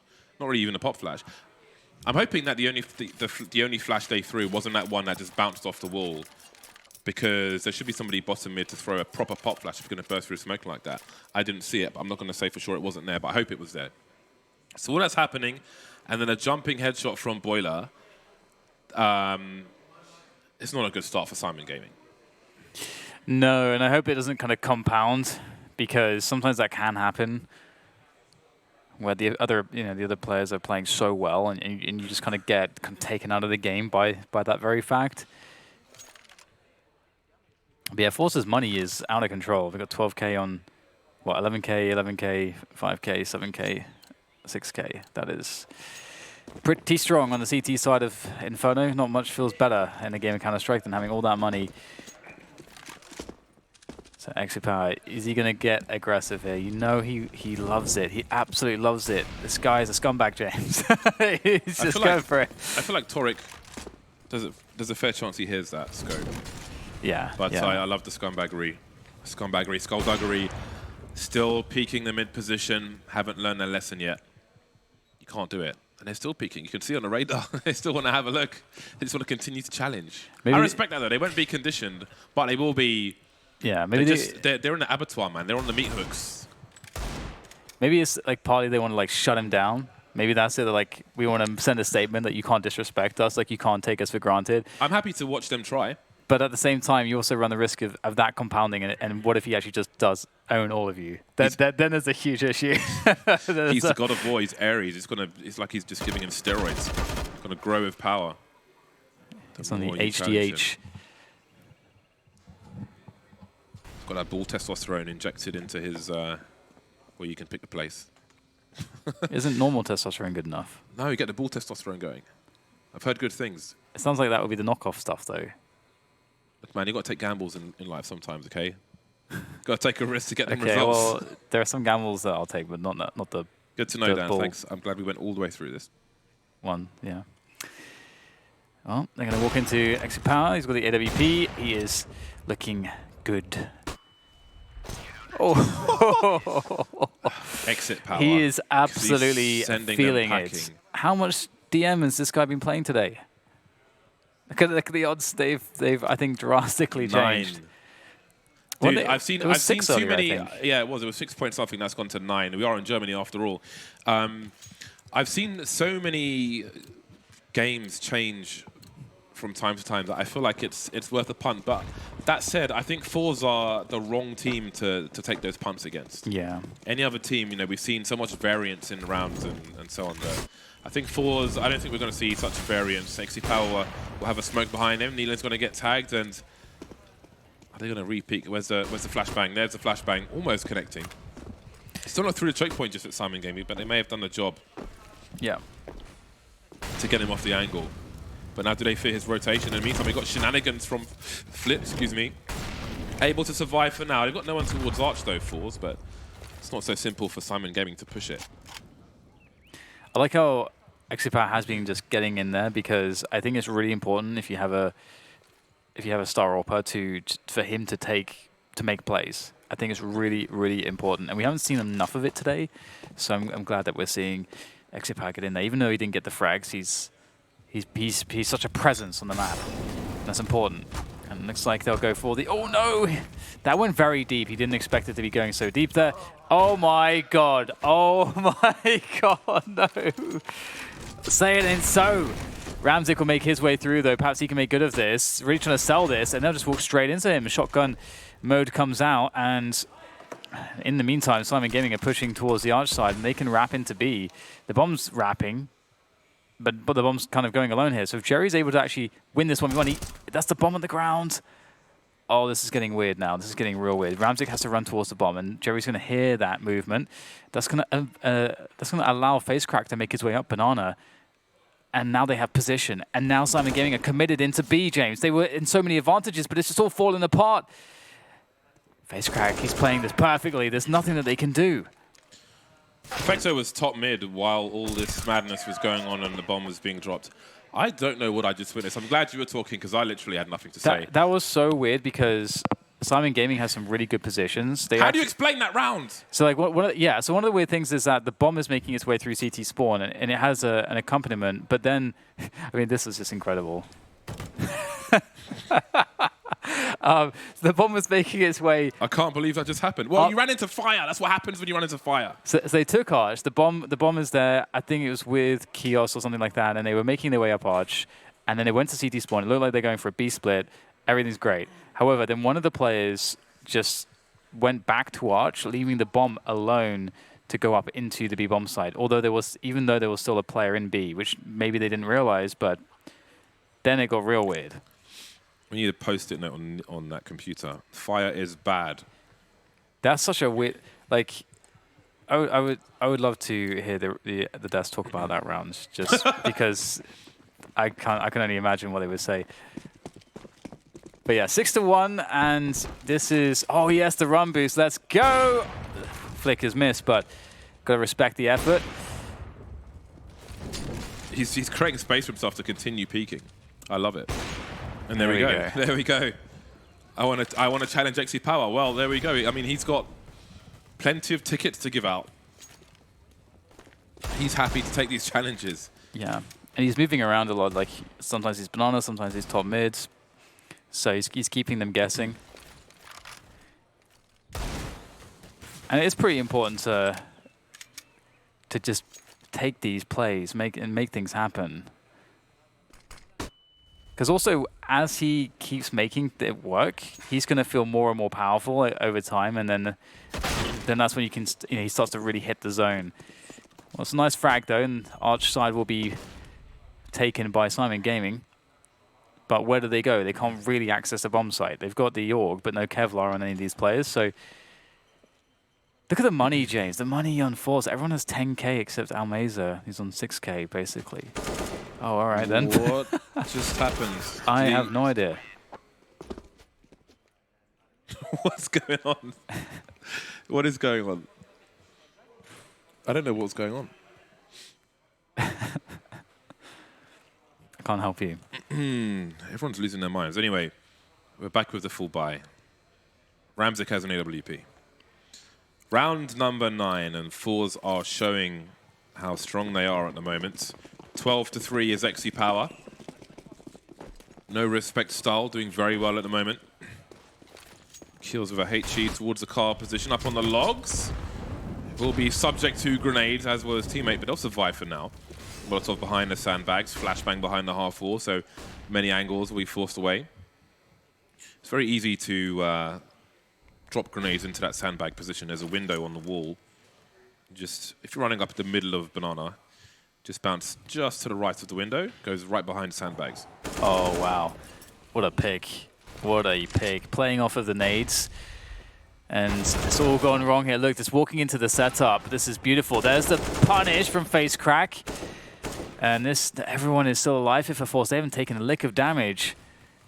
And it's just Neelan and Kios left. These guys are getting rattled, James, I think. Yeah. Let's see what happens here. I want to talk about it, but who knows if there'll be some action. Kios won't check the balcony properly, and no one will see anyone. So maybe he gets a frag. This is getting super weird now. Oh, okay. All right, well, that was a thing. So there's a frag from the balcony. Then the player top mid is baited into trying to punish that player through boiler, and he's killed by a player boosted on the flower beds. Then Ramzik goes top mid and shoots into the smoke when he knows there's a player immediately around the corner, and he gets punished after shooting because obviously he can't defend himself anymore. So it does seem like Syman Gaming just need some cold water on the faces of the players. But I think they do seem to be outmatched at the moment as well. Yeah. Just in simple fundamentals, really. I like that, Forze. So Forze, reused the setup that they used yesterday on apartments and A in general, where they have Exit Power, the AWP, kind of looking down the apartment stairs, whilst Face Crack is looking for someone to jump into the window of the balcony, and that's a setup to punish defaults. And it worked a little bit too well there. And everything's been working a little bit too well so far for them. And Exit Power's in the perfect position here. The smoke's going to dissipate, and in goes Syman Gaming. And there's the first one. Ramzik gets a quick kill. Exit Power, can he be stopped here with his AWP? Absolutely not. 3 quick kills. And the bomb will try to go down here, but it's going to be difficult for them to hold on to anything beyond that. Perfecto looking to try to take down Exit Power, but of course, he cannot be stopped. 4K for XC Power, just padding the stats, baby. Making a highlight reel across one map. This would be a pretty sick highlight reel, to be honest. Yeah. From this one map for him. How So many kills even does he just have? in the 10 rounds that we've seen so far, 16-4-3, and Face Crack is 9-for-1. Nice little flick there. I do want to see how many frags the Syman Gaming squad have got, but I mean, they're just being outmaneuvered, really. So outside of Perfecto, no one's got more than 2 frags in 10 rounds for Syman Gaming. But Forze have got an AWPer who's not being stopped, and they just have simple CT setups, which Syman Gaming are not prepared for and don't seem to have a consideration for in the fashion in which they're trying to respond to certain things. They're just getting broken down in every manner. Subject to grenades as well on Banana at the leisure of Forze. You may see a bomb in the B-bomb site. It's just a bug in GoTV, so don't worry about that. There is no green object in the sights. Here comes a fast running piece into the B-bomb site here. Almeza can't defend, and Jerry's out of position, so the bomb site will go to Syman Gaming. They've got a good chance here. However, Jerry will hold on to the construction position for now. Well, that's a close one. And this retake is going to be difficult. It's a 3 versus 5 now, and they have unlimited money, basically. They've got 4 players, almost all with 16K, so looks like they're going to actually save, which is actually pretty amazing, because I like that a lot, because if you can starve Syman Gaming of frags, that's also, like, psychologically a pretty big deal. Ooh, we actually hit that one as well. You love to see it. And we've got 2 players down. Banana, they're just containing, and they will look to eliminate some more players, but they're being careful about it, which I respect. 16K is 3 buys for the CT side. So they got something out of it. Neelan and Ramzik. There'll be a team kill. Oh, no. Again! Why? Why is it happening? Don't question it, just embrace it. Why? Accept it. What is the meaning of this? All right, Exopower's on almost 140 ADR still, so he's loving it. Okay, so Syman Gaming, they pick up a round. Round number 2 for them. No, we doubled up on the AWPs, Exopower and Almeza now. Almeza playing towards Banana. And he's going to take off there to Ramzik, so that's a beautiful start for him. And the likes of Forze. Jerry there with the flashbang will make his way out there to punish Kios, and everybody's dead. Oh dear. I don't know what to say about this, because it's a 2 versus 5. Once again, there's no damage done to Forze. They haven't seen the bomb, and Almeza's going to make it much worse. These AWPs are absolutely tearing Syman Gaming to shreds. To smithereens.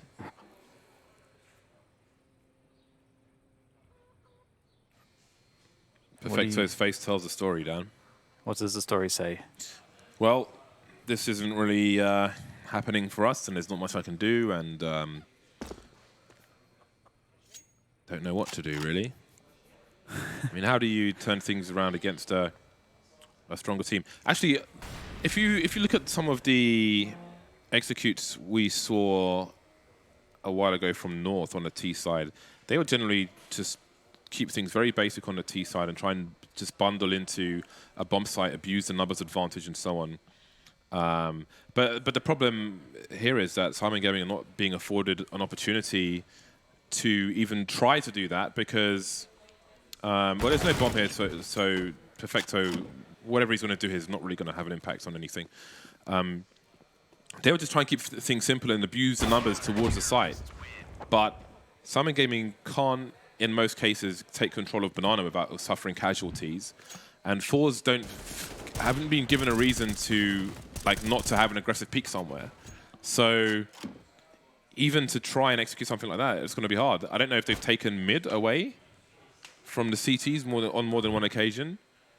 So there isn't really, I don't know if there's anything that I have seen that Syman Gaming currently can capitalize on to try and execute into a site outside of a rush. Yep. They've been getting blasted everywhere. And it's going to be I'm sure it's going to feel pretty awful. And it's kind of what I was talking about before. Like, if it gets to this point where it feels like everyone on the other team is just better than you, they're all winning all their fights, you can't win a duel, you can't get any frags, that's a really difficult feeling to deal with. And only one player has more than 3 kills on Syman Gaming, so that tells you a lot. So we have the typical 3-man start on B for Forze.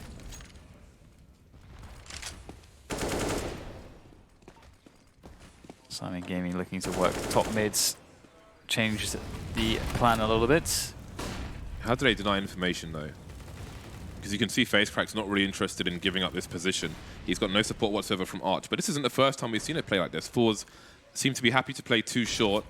Although I say that, XyPower's making his way towards that Arch position, and Flit's going to fall back a little bit. But it's going to be dry peaks from XyPower, it seems. He is in front of maybe some of the flashbangs which are possible, but how will his timing look? Ramzik looks to peek. There's a grenade. Oh, he sees him. Okay. That should be the bomb on the radar, even though he can't see it behind the wall. The fact that the player was carrying it should be enough information. So there we go. They denied him information, but again, Forze don't seem deterred to just go back. Yeah, it's looking pretty desperate right now. They've got Turek walking up Banana, who can maybe try to keep the CTs honest towards that bomb site. But Almez is there with an AWP, which is kind of the perfect weapon. So they will bring the bomb back there as well, actually.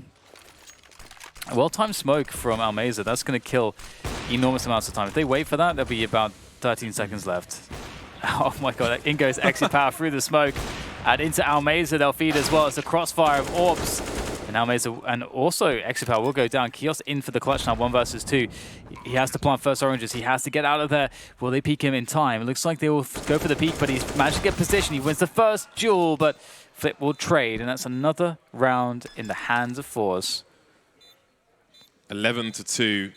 That push through the smoke was just like, it was awesome to see. And I think it's great. Kind of things like that remind me of like vintage Fnatic in the sense that they would have a strong lead, but they would still just take liberties because they can. They would take risks they don't need to take, but I think it really just like mentally crush your opponent and make them perform worse, that you're doing unnecessary plays just because you feel like you can, and they're unable to stop you from doing it. Yeah, it feels like a disrespectful thing. It's like max power, basically. It's awesome if you are the team that's doing it, of course. So Syman Gaming with their 2 rounds. Okay, we've got the run boost into the peak, and speaking, you wouldn't see that from Fnatic, but I like the attempt. XyPower has been taken out. So maybe there's a chance for Syman Gaming to win a round. Well, I mean, it's round 14, and that's the first time that that's actually happened. So that's a big plus for Forze. Nice nade coming in, and here comes the mid-take from Syman Gaming. Surely Forze will hear some of the stepping. They have an additional player in position. It's Jerry, who's towards Statue, watching over Arch. And he will rotate towards the library position. What is the plan here for Syman Gaming? When are they going to go? They can do retake towards Banana, but Almeza will take down Kios. Now it's even number situation. Looks like it's just one player with nade sets, Neelan, who was trying to keep the attention of Forze on that B-bomb side and also push another player over there. But Jerry's just still happy to be at Arch, and he's... Oh, he's got sound cues, though, from Neelan. Does he walk through? He's creeping through as well. They just ran past the smoke, and that's enough. Jerry knows there's got to be nobody behind it. Great awareness from him. And then there were 2, and then there was 1, and then there were none. 12-2 for Forze, and it seems that taking XyPower out at the beginning is not enough. Again, it's just there's just too much experience, I think, from what we're seeing on this half at least from Forze. They run past the smoke, just an easy sound cue, and Jerry can go through it with confidence, especially with the distraction from his teammates. Just well-timed, easy sync from one player to another. And it will be double AWPs in the last round for Forze. Syman Gaming have a buy, lacking utility here and there. We've got Graves streaming down mid from Flit, and Kios is... I mean, these Molotovs are really being a curse for Syman Gaming in this half. Now we've got Fnatic strats. AWP deep in the apartments. XyPower looking for more, and he will receive... Oh, he would get more. He will deliver more as well. Could be a bait situation. Won't even need any help. Oh, maybe he will. There we go. FaceCrack to clean up as well. Simple 2-man setup. And that has been something which has been missing from a lot of CT's sides in this bracket, but Forze are showing us the power of them. 2 players working together. Nice shot from Perfecto, but again, he's the last man standing for his team. This has been a common story, and he will walk into a crossfire, it seems. Jerry moving forward a little, running out of bullets now. 1 HP Perfecto, and he will be exploded. Shrapnel for all. 13-2. a dominating, highly entertaining half of Counter-Strike from Forze. Will they make it brief in the second half? Find out after the break.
Two rounds for Syman as they move into the CT side. They had a, well, Forze imposed their will in the first half. I think that's all that needs to be said about that. We had some lack of coordination, I think is fair to say, a lack of focus maybe, because there were multiple suicides, completely unnecessary, in Molotovs. So I feel like, I don't know, maybe they were dazzled in the headlights. They looked like a fox or a deer in the headlights in some of those rounds.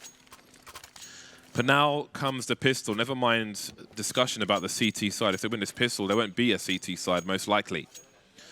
Neelan's going to have 2 flashes and a defuse kit. Now, we've seen some weird CT pistol rounds on Inferno this bracket in the last few days. We've seen a retake with only Kevlar for the B bomb site. But on this occasion, it'll be 3 players towards B and 2 towards A for Syman Gaming.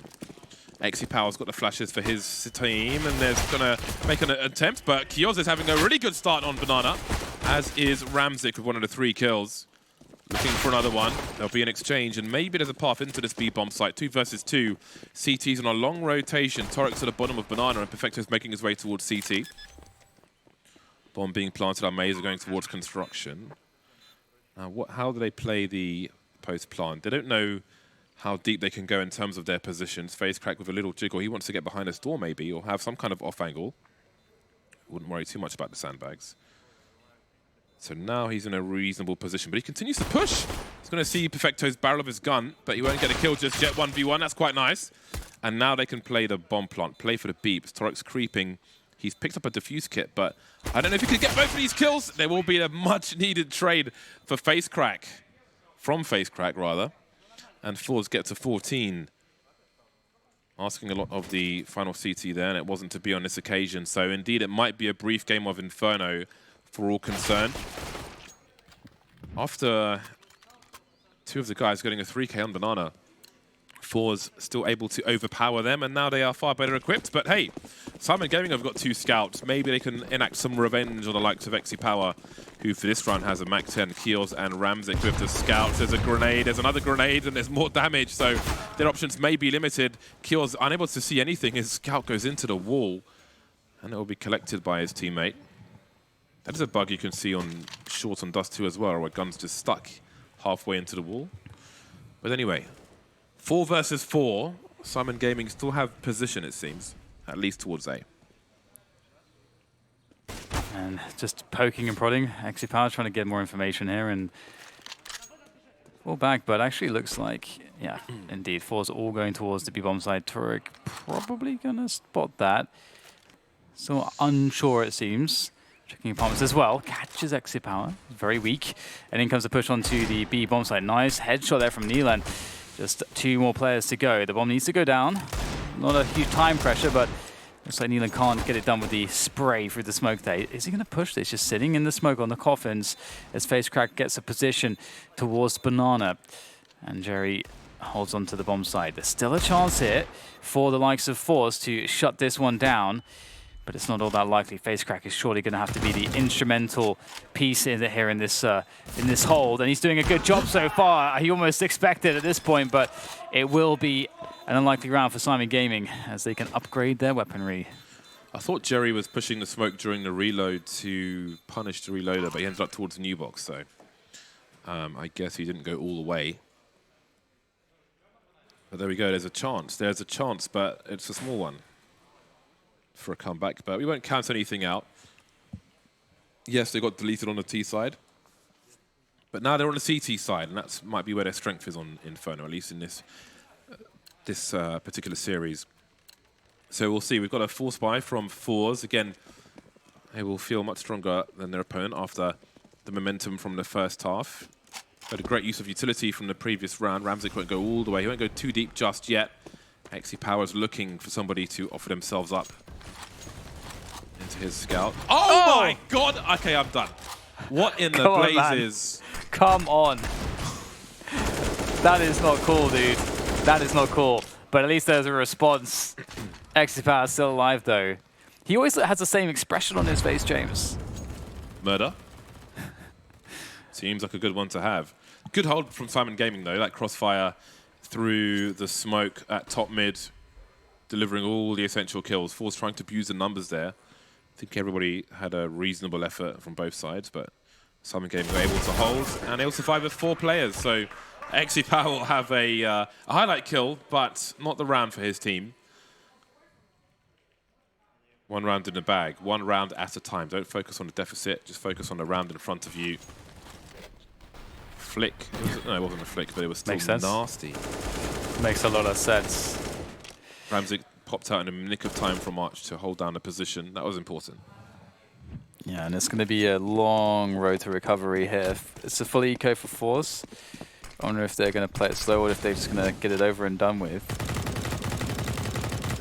But yeah, Forze will have the ability to throw all sorts of shenanigans towards Syman Gaming. They could play a lot of high-risk rounds.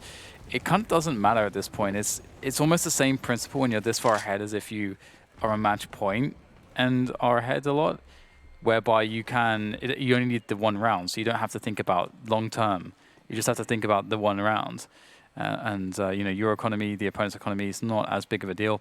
Typically, the approach that's most logical is you have your highest chance of success in rounds in which you have a full buy. So you work your economy in a way such that you maximize your full buys. And given that the loss bonus as well is going to be helping out, Forze are going to have so many chances. This is a horrible situation for Syman Gaming.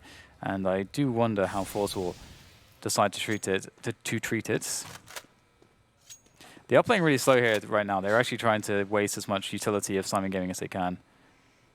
Small bits of economic damage. Squeeze all the drops from your fruit of choice.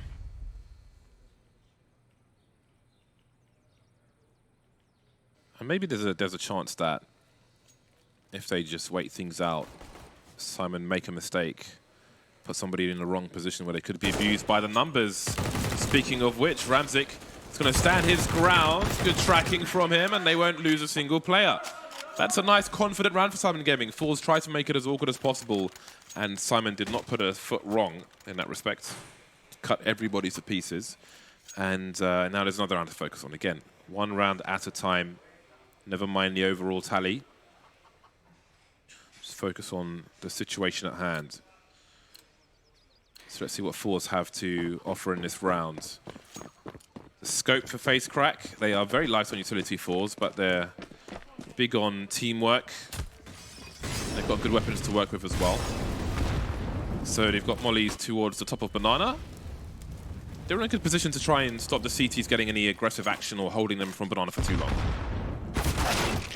Oh, nice pick there from Almeza. Oh dear, Flit's got a second one. Ramzik's waiting on the other side here. He's just going to try to face this and spray him down, but in him going down, there's nothing left to defend the bomb site.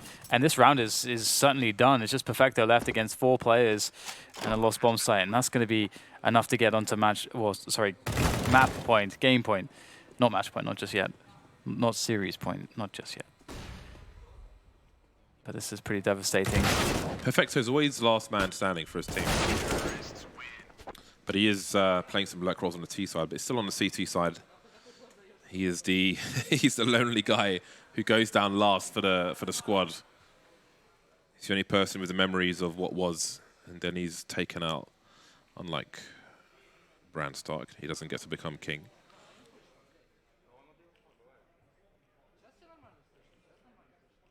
So a tactical pause coming in. And I don't know where you even begin in this situation. What do you even say? Sometimes it's more about just keeping the emotions in check and the psychology in check more than it is going to be about trying to actually find a way to win some of these rounds explicitly. You kind of want to stop that emotional rot, James, because it can begin to set in when you're getting crushed. Everyone gets quiet, the energy dies, no one's feeling confident, people aren't making the same kind of plays that they normally would. Game point for Forze. Syman Gaming, they've got a good buy, all things considered. But Forze have got the coordination. Ooh, through the corner of the wall. The bomb is spotted in second mid. But nothing crazy will happen in response from Syman Gaming. And Molotov in the apartment to slow them down. Ramzik will be heard scoping in from top mid. Surely he will be. He'll somehow get a kill from that. But again, so many sound cues that Almeza gets another kill around or through a smoke grenade, just like on Banana. 4 versus 4. What is the response from Syman Gaming? See Perfecto in the graveyard position, and Toric is basically trying to hold down top mid alone in front of the pillars, and is he good for 2 here? Because he's got a lot of issues. Almeza swings wide, and there's no answer from Arch. So it's a brittle setup from Syman Gaming towards the A site. Big gambles being taken by Toric. Doesn't work in his favor. Here comes the opening up of Archway, and that's going to work out really well for Almeza. He's been playing really well alongside Exit Power and Facecrack and Flit. I mean, they've all been playing really well. Nice, though, from Neelan. Almost got it done, but the Trace comes out there. Perfecto able to finish things off towards Porch side. But the bomb, they know that Perfecto's the last man standing, so they can outmaneuver him towards that B-bomb side. And it's Exit Power and Jerry, and they have scopes, and they have a smoke on CT. So they are in a hugely favorable position, and Perfecto is stuck on an M4, but he has to go for it. It's do or die here on Inferno, and Perfecto will take down Jerry. That's a beautiful first frag. Exapower is very weak as well, but will he miss? That's the question, because he's not really been missing all that much so far. Perfecto will make all the sound cues here. Exapower knows what's up. Just waiting it out. Knows the bomb hasn't even been touched yet. Euro defuse. Couldn't really do too much else. A solid game for Forze, playing like they were smurfing at some points, and maybe it's good for their opponent that it wasn't a drawn-out process and it was just a battering and on to the next one. I think in most cases people would rather lose, at least score-wise like that, maybe not in that fashion where your opponents like to do whatever they want to do, but that's a solid game in the bag for Forze, and they're very happy with that.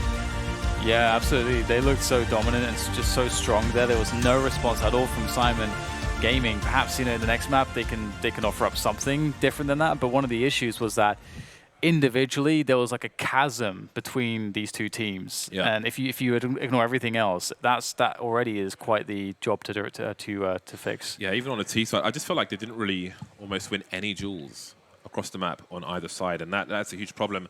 I don't know if you can even take anything away from that map. Just hope that the next one is better. Perhaps Alex and the boys have a little more insight than that.